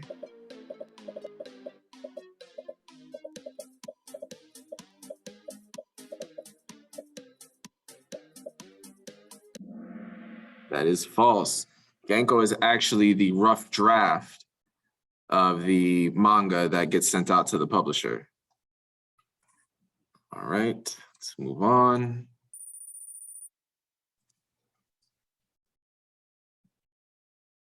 What is Nemu?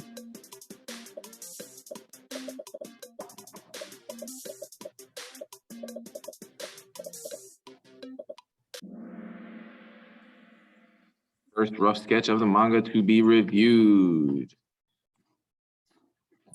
All right, Dandy Pelican has taken the lead, and Balanced Glider is right behind them. Cheerful Lemur, Gentle Sloth, and Super Meerkat. Question number 5, who can be referred to as a sensei?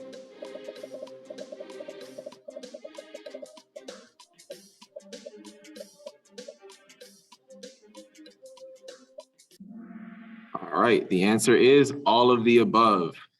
Generally, most people would think that is your teacher, but lawyers and doctors and even governors can actually be referred to as sensei and gain that title. So fun fact there for you guys. Dandy Pelican's still in the lead. Number 6, what is the process of inking the characters for the Genko called?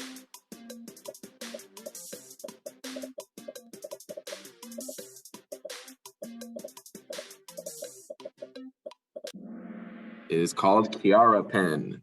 Once they have, once they get all the outlines and everything set up in the manga, then they go to this process to start filling it in and inking all of those characters. This is all part of the mangaka's publishing process, getting it ready to be reviewed by the publishers. All right, Dandy Pelican, hot in the lead. What category do animes like Naruto, One Piece, and My Hero Academia fall under? Let's see if you guys know this one. Most of you knew that one. The answer is shonen. The answer is shonen, which is typically geared towards teenage males, a lot of action and comedy scenes. So that's what that category is built for. The target audience, again, is teenage males. Dandy Pelican still in the lead. What genre do animes like Fruit Basket, Violet Evergarden, and Kimi ni Todoki fall under? Let's see if you guys know this one. Okay, most of you know your stuff. The answer is shoujo. This is the same kind of thing, but just the opposite of shonen, targeted to teenage females, typically more romantic and lovey-dovey, not as action-packed, but there's sometimes they mix it up in there. But for the most part, shoujo is more on the romantic side. Dandy Pelican is hot. Streak of 8 correct answers in a row. Oh, Gentle Sloth isn't too far. He's catching up. Everybody else is falling behind a little bit. Number 9, what genre do shows like That Time I Got Reincarnated as a Slime fall under? Great anime, by the way. If nobody watches this one, you should watch it. It is an isekai, which is being transferred into another world.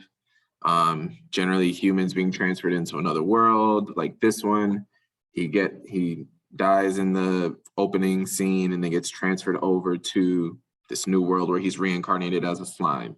And there's a bunch of those kind of shows. There's a lot of them that are now reincarnated as some thing in a different world. So that's what isekais are. All right, Dandy Pelican and Gentle Sloth at the top. Gentle Sloth, you gotta knock off Dandy Pelican for the win here. True or false, an otaku is someone that just began watching anime.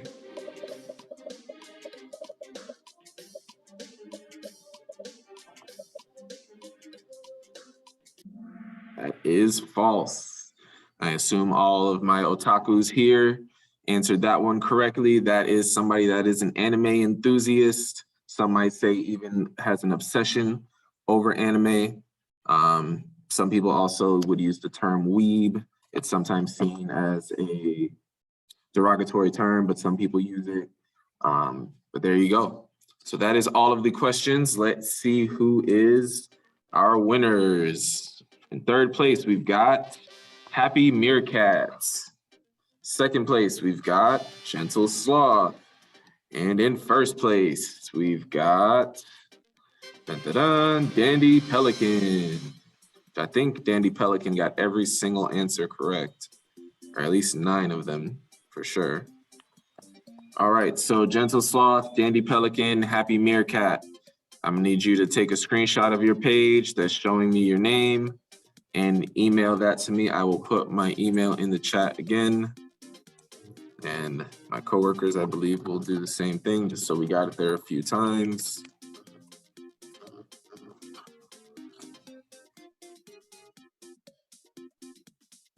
All right.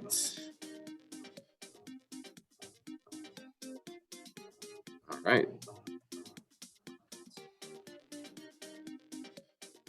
Thank you, everybody, for joining us in this Kahoot.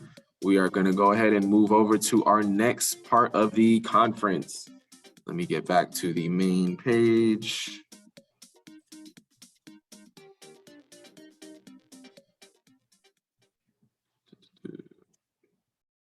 Here we go. All right.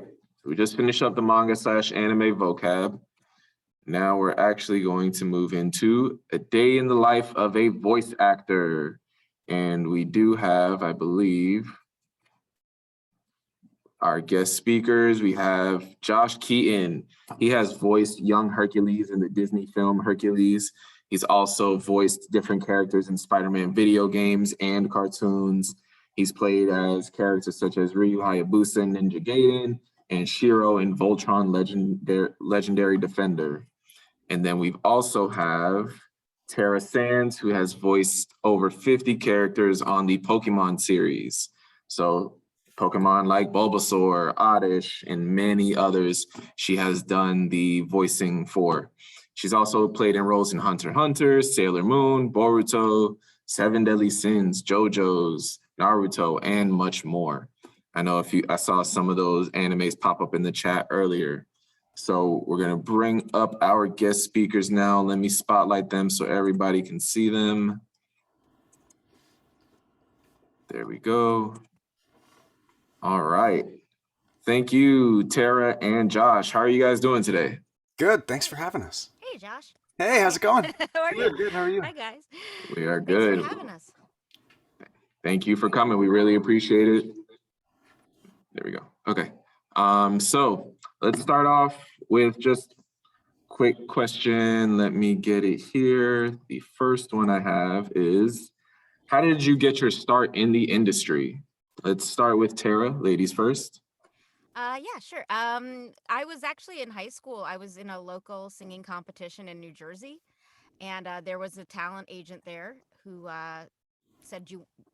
who signed me, I guess. And the first audition I went on was for a voiceover. I had really no idea what that was.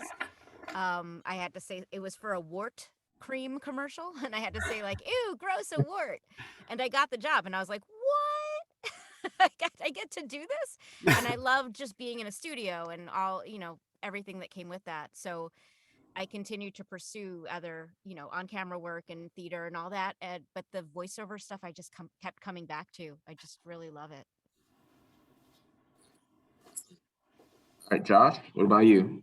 Well, I actually started as an on-camera actor, and I started when I was like a little kid. I have three sisters. One of them was a singer, and she was actually in a talent competition for singing, kind of like your story, and got noticed by an agent there. And so she got sent out on this commercial audition, and I was just like this really precocious little 4-year-old.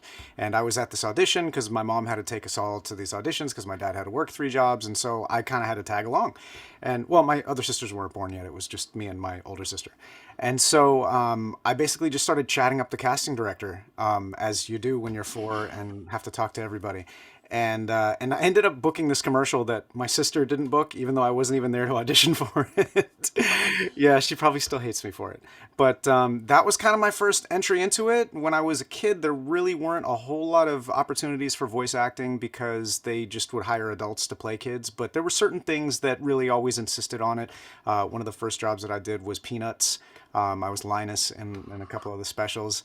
And yeah, and then it just kind of went from there. I still did like a lot of on-camera stuff. I kind of dabbled around in a bunch of different areas of the business. I was in a boy band in like the late 90s.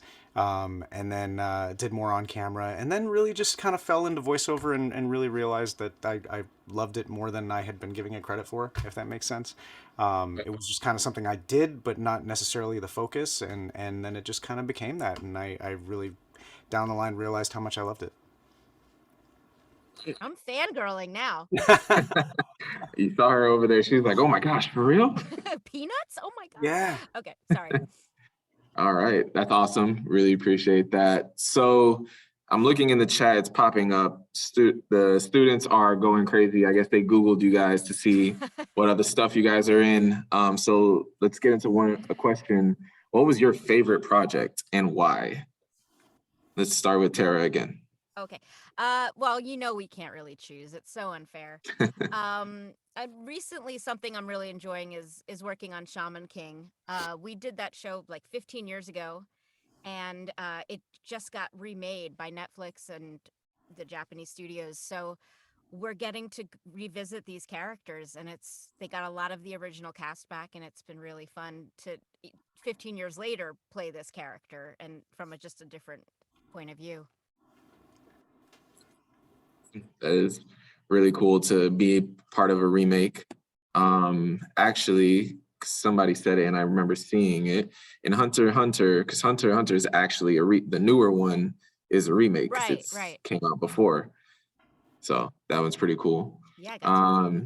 Josh, what about you? Favorite project or a project you really enjoyed working? Let's go there. Yeah, as Tara said, it's really, really hard to choose. It's like choosing between your kids. But if I had to choose, I would definitely say it's a toss-up between Spider-Man in The Spectacular Spider-Man and Shiro in Voltron Legendary Defender. Basically Spider-Man because that was like that's what I read growing up, and he was always my favorite character just in any media. And so getting to play him was kind of like a dream come true. And then with Shiro, that was the longest I'd ever really played a character. You know, my shows had a habit of like being really really good and then getting canceled really early. But Voltron was something that kind of ran its course, and so I got to play him for like 65 episodes, and it was also something that didn't really have like with Spider-Man, you kind of have to play Spider-Man a certain way, even if you put your own spin on it, because it's an established character. Whereas with Shiro, they were kind of starting from the bottom. So I really felt like I had more of a hand in helping develop that character. So those two. Oh, all right, so let's see. Let's go here with the questions. What was for Tara? I saw, unless my research is incorrect, what was the most challenging part on Jujutsu Kaisen? Oh, well, Jujutsu Kaisen was fun because I got to play two roles, and Josh, I'm sure, has done this too. So it's sort of making sure that they never sound the same. And there's some really fun battle scenes we get to do on that show, which is, is so much fun to do, but sometimes a little tough on our voices. Yeah, But yeah, so I played imagine. Momo and Udahime on that one. But yeah, just then they're very different characters. Luckily, sometimes they make you play characters who are very similar and are in the same scene, and that can be very challenging. Yeah.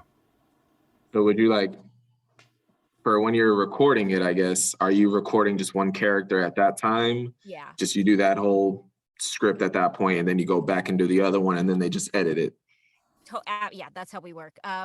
Once in a while, if they only have like one line, maybe we'll do it in between or something. But luckily they remind us. They give us a voice sample of our characters at the beginning of the session, so we can keep them straight.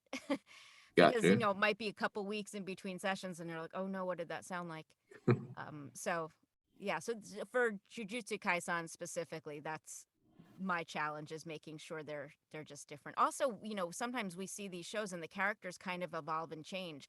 So the voice I gave Momo at the beginning, I think it evolved a little because she got a little bit tougher and less meek. So I just hope no one watches like episode 1 then episode 20, because they're like, oh, what's that? But I always go back to the Homer Simpson example. Like if you listen to those shorts that they did, he sounds completely different. Yeah. So that's how I think I get away with it. But I mean, we sound different than we did 10 years ago. So, I mean, it's just You're a right. natural character evolution for sure. That's what I'll say. Yeah. Character development all the way through. Yeah. Josh, I saw that you're working on Arcane. Yes. The Netflix series. What's challenging about that one? That one's super fun. I play several roles in that. I play Deckard, who's like the jerk who steals their stuff, or tries to steal their stuff in the beginning, and then gets juiced up with the shimmer. And then I also play the council member Salo, who he's the young blonde one, very very proper. And then I'm also the boy toy that's always massaging Mbessa Medarda. His name is the Gorgeous Man. But it's challenging because you don't really get a whole lot of time. So it's like it's basically making a memorable performance without necessarily trying to steal the scene, since you're more of a supporting character, and so you're kind of like knowing your place in the story. But otherwise, I mean, it really less of a challenge and more of just an amazing show to be a part of. Like that was a show that has been in production for a very very long time. Like a lot of the cast members were actually replaced with other people. I remember I was one of the only cast members that was in it from the beginning. And I've seen like some of the main, I won't say who, but some of the main cast members were replaced several times. And we actually did the entire pilot. Like we saw it. We went to our cast and crew screening like over 3 years ago. And then they totally scrapped it and started from scratch. And I mean, when you have Riot Games money, you can do that. But they really, really worked so hard on getting the character arcs and the writing perfect. And I mean, it shows. I mean, it's such a well-crafted show. The narrative is incredible. And so it wasn't so much of a challenge. It was more of just lucky to be a part of something so great. I see somebody mentioned something for you, Tara. Somebody mentioned that you were in Yu-Gi-Oh! They're like, somebody's going super fan mode over there about Yu-Gi-Oh! Anything about Yu-Gi-Oh! You can impart on the students? That's another one where I started at the show at the very beginning of the dub. I play Mokuba Kaiba on that. So basically, all I say is "Help! Help! Big brother!" That was sort of my arc in every episode. But that was fun too because then they, again, like 10 years later, they made a film of it. So I got to go back and revisit these characters, and they become part of us. Like you were saying, Josh, like when you get to do 65 episodes, it's such a treat because you get to learn, and with certain animation, like Arcane, like Josh works on, often those people are in the same room. They get to hear the whole script read out loud. With anime, we rarely know the rest of the story. The script is only at the studio. I mean, now it's different because we're at home, but I see my scenes and that's it. So I don't know what else is happening in the show. So it's a very strange way to work. Yeah. I don't know what made me. I don't know how I sidetracked to that, but I don't know. That's a great. I mean, COVID didn't have definitely that changed. question. COVID Yeah. definitely changed a lot of things, including the way we work. Because Tara's right. For a lot of the animation that we did, we used to be in studio and do ensemble records together, and the pandemic completely changed that. Like basically, I have a studio here that I've had for like 10 years, but a lot of actors didn't have studios and had to really quickly build something so that they could work because everything shifted to remote. And I don't think it's ever really going to go back 100% to how it was. I think it's always going to be how it is now. And so, I mean, we work a lot more like you, Tara, where Yeah. it's a lot. Now, there have been a couple of exceptions. There is a show that I can't really talk about yet because it hasn't been announced yet for Netflix that we did do ensemble records via Zoom. So basically, they were connecting with us with Source Connect, which is kind of like a high quality Skype, and then they would basically have us all on Zoom so we could watch each other kind of the way we're watching each other on the panels now, and it was kind of like a cool hybrid because we could still see everybody and still like interact face to face. You know, Feed off that energy from everybody yeah, else. you definitely felt like you could feed off the energy. So hopefully, if we're not back in the studio, we'll at least start doing ensemble records on Zoom more often.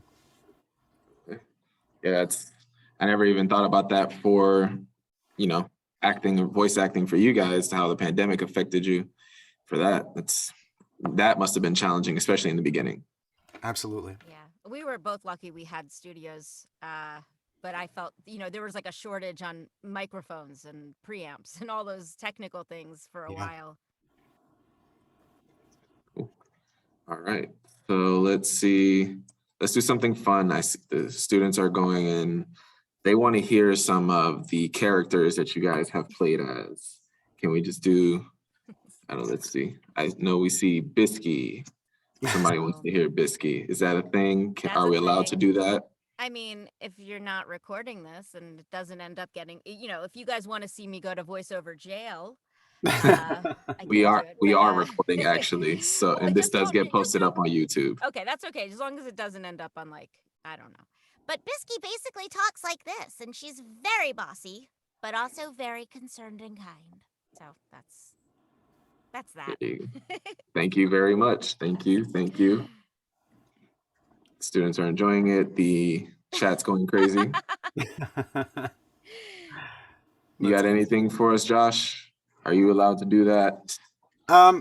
Yeah, I mean, Spider-Man is pretty much a little bit like my own voice. He's, he's a little cockier than I am, especially when he's in the suit. But yeah, with great power comes great responsibility. And then Shiro. Shiro's a little lower in my register, and he's, he's pretty even keel. So basically, he's a bigger guy. He's got a big chest. I actually had to do push-ups before I started doing his voice to get into the real military frame of mind. But yeah. I mean, it's a lot of people think that voiceover is all about doing crazy voices, but a lot of the stuff that I've played has been some variation of my own voice. So don't necessarily count your own voice out when you're thinking of becoming a voice actor. Don't think, oh, I can't do impressions, or I can't do this, or I'm not good with accents. It's really less about the voice you put on and more about what you bring to the character. So as long as you are creating a character that kind of lives and breathes in that story, and you can have different mannerisms or different energies, you know, using your own voice is totally fine, and you'll notice that your own voice will change based on the energy that you kind of put behind it and the motivations that you have because of the story. So, and it'll be subtle changes, but it'll still be there, and it'll still be you know, different. Yeah, it's an acting job at the end of the day. Like Yeah. I'm sure I've talked a lot of people out of doing voiceover when they ask me what should I do first, and I say take an acting class. And they're like, "Well, that's not fun." I'm like, "Well, you gotta study. You gotta be ready." Yeah. So, That brings me to one of my other questions. What are some tips you guys would suggest for the young minds here? We've got people from elementary school, middle school, a few high schoolers here, and I'm pretty sure we got a couple of adults. But I know we have a lot of elementary and middle school kids signed in right now. So what tips would you guys give to them? There is a website called iwanttobeavoiceactor.com. I send everybody to it. It's run by a legendary voice actor named D. Bradley Baker, and it's exactly how it sounds. iwanttobeavoiceactor.com. And it's got tons of information on, you know, making a demo, when to make a demo, how to get representation, you know, starting out, good practices, and gear questions, all kinds of stuff. So that's probably going to be the first thing that I would say to go and do. As Tara said, acting is like massively important because it's voice acting. It's not just voice. So I would say sing as often as possible. Even if you suck, you'll get better at it. It's like yoga for your voice. It helps train your ear. It helps train your breathing. It helps train, you know, your pitch accuracy, your timing. It's one of the best exercises you could do. And read out loud as often as possible. You know, if you have a dog, you have a cat. If you don't want to read to somebody, that embarrasses you, like read to a pet. But the thing is to just be getting words off the page as often as possible, because I mean, Tara can vouch, you don't really get a lot of time to prepare for these things. Like a lot of times you're just handed a script and you're expected to go in like 5 minutes and bring it to life and be a character. And the only way you're going to be able to do that is if you have practice getting words off the page and out into the world. ditto. What he said. Yeah, that's the same website I send everybody to. It's really great. And hydrate. Always hydrate. Definitely. Wow, that's impressive. All right, so you guys heard it there. Tara, I know you said ditto. Anything else you want to add to the advice? That was it. I mean, I always say, like, you know, when we were starting out, we didn't have the internet to search. You know, when someone just comes to me and just wants me to tell them how to do it, I say, well, you know what, do some research. Like, read everything you can about this. There's some great advice out there that's free. And everyone has different advice. So just combine all that. I said, if you have specific questions after, I'm so happy to answer them. But there's so much you can do on your own, just listening to other people's demos, practicing. You know, USB mics are affordable now. You can listen to yourself played back. We used to just have to listen to ourselves on an answering machine. So you guys are just really lucky. It's a different kind of way to learn how to be a voice actor now. Just one last thing. What would you say best networking tips for students? Because, you know, they can go do the classes, they can practice as much as they want, but some people have talent but still can't get out there still. So I know networking is a big part of that. Do you guys have any tips on how to network, where to go, stuff like that? There are great classes that you can take directly with people who do casting and who are agents and who do that. So my feeling is if you're, you know, invest in those, and then you can send a follow-up email. You know, cold emailing is really tough. But there's also groups like Steve Bloom has a Facebook page, Bloomvox, I think that Blumvox, where aspiring voice actors share information and talk. So you guys can find each other and help each other network. Maybe you trade a contact, or I just think that these groups and the internet is your friend when it comes to this stuff. I would also say to network amongst your peers, because you might want to be a voice actor. You might go to school with somebody who wants to be an animator. And I mean, there's so much you could do just on social media making your own content. I have a friend named John Bailey who used to do these. I met him first just at a convention. He was walking around a convention doing stuff for his podcast where he would like go around with like a puppet and interview celebrities at conventions. And that's literally all he did. And he wanted to be a voice actor. And he was hilarious. Like when he would interview people, he would do all these impressions and he was really funny. And so he basically started going and pounding the ground online and really trying to get his voice out there. He ended up landing this gig with the Epic movie trailers, and so he was the voice for the Epic movie trailers for a while. And that ended up, he ended up networking, I'm sure, and getting into other things. I mean, he's in the Transformers movie now. I mean, he's doing like all kinds of stuff. I see him everywhere, and he basically just kind of. He stuck his foot in the door and wouldn't take it out until like the door was open and he came in, like, and that was really just through his own hard work. So, I mean, I use him as a story all the time in terms of like what motivation and just kind of getting your voice out there can do. So create your own content. I mean, that's how he started. He literally started by creating his own content for YouTube and turned it into a very successful voiceover career. Yep. There's casting calls on Twitter now. I mean, you can really find that kind of, I know John through Twitter. That's how I got to know John Bailey, just because he would like posts and be, just start a conversation. But yeah, you guys can find casting notices like that we don't work on necessarily, but that are great for someone who's trying to break in. Yeah. I think we're pretty much running out of time here. Last question, just a quick one. What is your favorite anime? I saw that question pop up in the chat. Ooh. Not one that you've done, just what you personally have seen. I don't watch anime because it feels like work. But because I start analyzing the mouth flaps and the thing, it's not. But I think if I was gonna, there's some that if I was gonna sit down and watch, I've never seen Cowboy Bebop. That's one that It's is great. on my list. Yeah, that's on my list. Yeah. So. That's actually my favorite anime. Oh, okay. I also like a lot of Clamp stuff just because I love how ridiculous the artwork is. And then I heard that it's anime. I haven't actually seen the anime. I know it's a manga. It's Initial D. I love cars and I'm a big car guy. I grew up in car culture and that was like my obsession. That was my obsession for a very, very long time. And so Initial D was it's about like the drift scene and I loved it. So one of these days I'll check out the anime, but that was one of my favorite books for sure. Okay, awesome. Well, thank you, Tara and Josh. Really appreciate it. If you guys want to, we have follow you on Twitter and TikTok. You guys have those social media pages or whichever social media. You guys can just put it in the chat for the students to follow you guys and see what you're up to.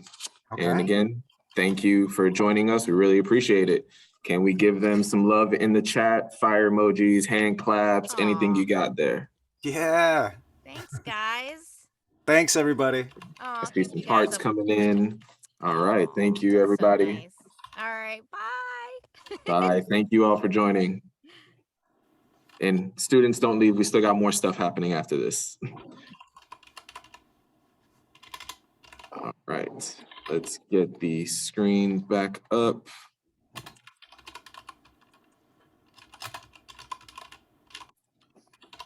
All right, we're gonna keep on moving.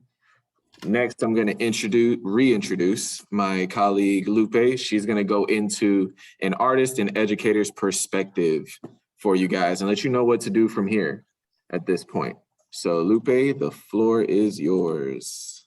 Okay, so I have worked with many organizations and colleges to help students get their stuff together for art school. So if you're interested in the drawing aspect, not the voiceovers, because that's also art school because you need to learn how to act. But if you're interested in the art part, so animation, drawing, what you can do right now, if you're in middle school or high school, get yourself 2 sketchbooks. In one, you will practice all of your characters for anime. All of that can go into your TikTok, that can go into your YouTube. Make sure that everything that you do, you post online and share with people so you get used to feedback. because that's very important. The other sketchbook, it's going to be about you learning how to draw, because in order for you to get into art school, you need to know how to draw very well. And that means representational drawing, which means the kind of drawings that you're imitating things in front of you. You don't have to be excellent. What you need to show on your sketchbook is that you're learning, just like any character from any anime. What we see is how they go from just being a random person like Naruto to being an amazing warrior. Exactly what you need to learn is how to go from not knowing how to go beyond stick figures to being able to draw your hand really well, or your feet really well, or an eye really well. That's what schools want to see. So if you want to do the drawing aspects of, or the animation aspect of anime, you need to go to art school. There are many really great art schools in this country, and many of them offer animation, like 3D animation and animation per se as a career. One of the best ones where everybody wants to go to is Colors, which is in California. And for that, you need to prepare, you need to work on your skills as an artist, and just basically work on that. And then you also will have to develop a portfolio, which shows basically how good are you developing concepts and turning them into, turning your ideas into something on a paper or 3D, which means like a sculpture.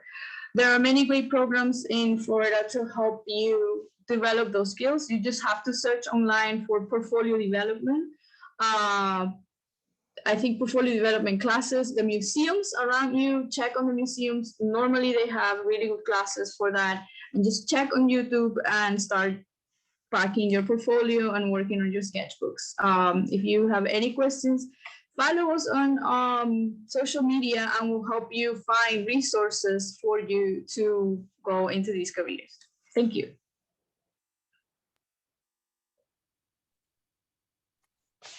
Great. Thank you, Lupe, for that information. So I know there's some people here that have been waiting all night for this. We do have our competition winners. We had a couple of competitions going for hand-drawn art, digital art, and an anime parody video. So for the 2 art competitions, you were supposed to draw Nezuko and Tanjiro from Demon Slayer. So we had a bunch of submissions, so we were able to split up the hand-drawn and the digital art. We're gonna get prizes for both of those. And then we also have the anime parody. So we're gonna start off with the hand-drawn art. I'm gonna show you, and I'm also gonna name the winners here. I'm not just gonna show you the images, I'm gonna tell you who they are. And I believe I saw most of them here, so hopefully they are able to see the love and see who won. In 3rd place, we've got Jasmine Berry. So give Jasmine Berry some love in the chat. That is her image at the bottom right. And then 2nd place, we've got Victoria G. I don't want to mess up your last name. Victoria G. 2nd place right here, bottom left. And at the top, we've got Sumia Dolson. I believe I'm saying that right. I hope so. 1st place right here at the top. So let's give a round of applause to everybody that submitted, all of our winners. Congratulations, very awesome job. I can barely color inside the lines, so this is amazing work to me. Very awesome. 1st place prize, I'll let this one out. We're gonna send you guys, we'll reach out to you. We have your contact information and let you know all the things that you guys are getting. There are some cash prizes for you, but one of the prizes for sure is the Demon Slayer box set, the complete box set, and Sumia, you are going to receive that. So if you're here, we'll reach out to you, get your information out, but the complete manga series for Demon Slayer, the whole box set, that's basically sold out everywhere in Florida. Last time I checked, I haven't checked in over a month, but last time I checked, it was sold out, couldn't get it anywhere. And we were able to get it for this competition. So again, congratulations to everybody that submitted here and all of our winners. So we're gonna move on to the next one. This is for the digital drawings. In 3rd place, we've got Jenna Longworth with her picture at the bottom right. In 2nd place, we've got Gabriella Florville, bottom left. And at the top, we've got Isabella Soma. Let's give them a round of applause. Congratulations to our winners here for the digital drawings. All right, and again, cash prizes. We do have some anime merch for all of you, including the ones from the last competition. We have some hoodies. We've got the Tanjiro earrings that he wears. And we've got some other things for you guys that will be sent out as well. And then we're gonna show you guys the one video, the first place video for the anime parody. And the winner for that one was Yawande Shitabe. So we're gonna show that video right now. なんで私を守ったの？殺すって君はそればっかりだね。誰かとそっくりだ。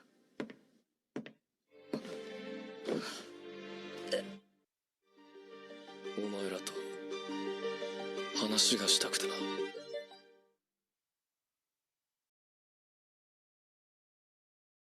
ジークは巨人についてマーレが知っている以上の知識を手にしている。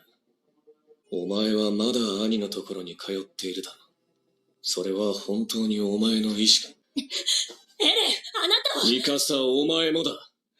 俺がこの世で一番嫌いなものがわかるか。不自由なやつだよ。奴隷だ。やめろ、エレン。そいつを見ただけでムカムカしてしょう。エレン。地を響かせ激突する巨人たち。マーレの奇襲に。All right. Congratulations, Yawande, for the awesome video. You are going to receive more information about your prizes. But again, cash prizes, anime merch will be sent to you. We will reach out again to all of the winners. One more time, let's get some love in the chat for all of the competition winners. Thank you for all the submissions. We appreciate it. We got love in the chat coming up now. Thank you very much. And I'm gonna pass it back over to Tron to close us out for the event. Thank you all. All right,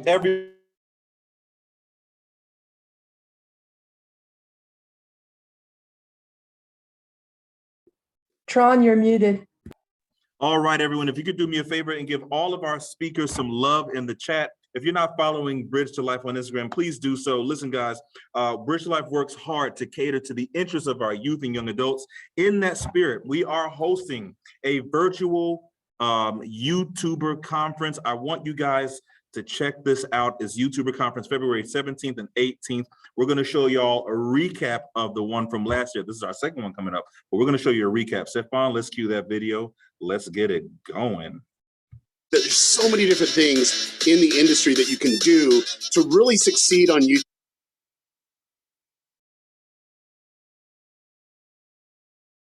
And it is an amazing business to be a part of. There's a lot of opportunity, but you have to be willing to learn, willing to put yourself around the right people, network, grind to succeed, but it's all about you every day trying to improve, following your passions, and really taking it to the next level. All right, guys. All right. So that was a recap of our YouTuber conference from last year. We're having another one this year, and you see some of the names we have lined up. Young Don, Lasai Scott, he's going to be there. Jobless Garrett, who was there last year. Show up, guys. We do raffles. We give away cash prizes as we did here tonight. We want to see you. Make sure to scan that QR code right now. Scan that QR code right now. Scan it right now. Scan it right now and sign up. That's right. Someone said, no way, Young Don. Yes way. Young Don is on. He's going to be promoting. He is hyped about our YouTuber conference. Aren't you hyped? Someone said OMG. That's right. No, OM Don. How about that? So that's our YouTuber conference, February 17th and 18th. Now we're going to switch gears for a second. For those of you students that are interested in the medical field, I have great news for you. Join us for a virtual event called From Desk to Doc. We're drilling down to medical residency pathways. And you know what? Instead of me, let's take a look at that event right now. Stefan?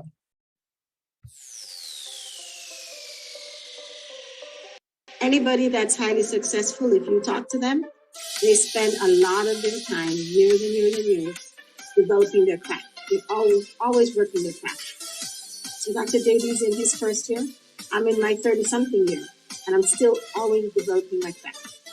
Always getting better every day, always learning more, always reaching more, because When you go to a hospital and it's your grandma or your son or your dad, you want the physician that's in front of them to know what they're doing. Guarantee you. So we want to be the very best that we can be.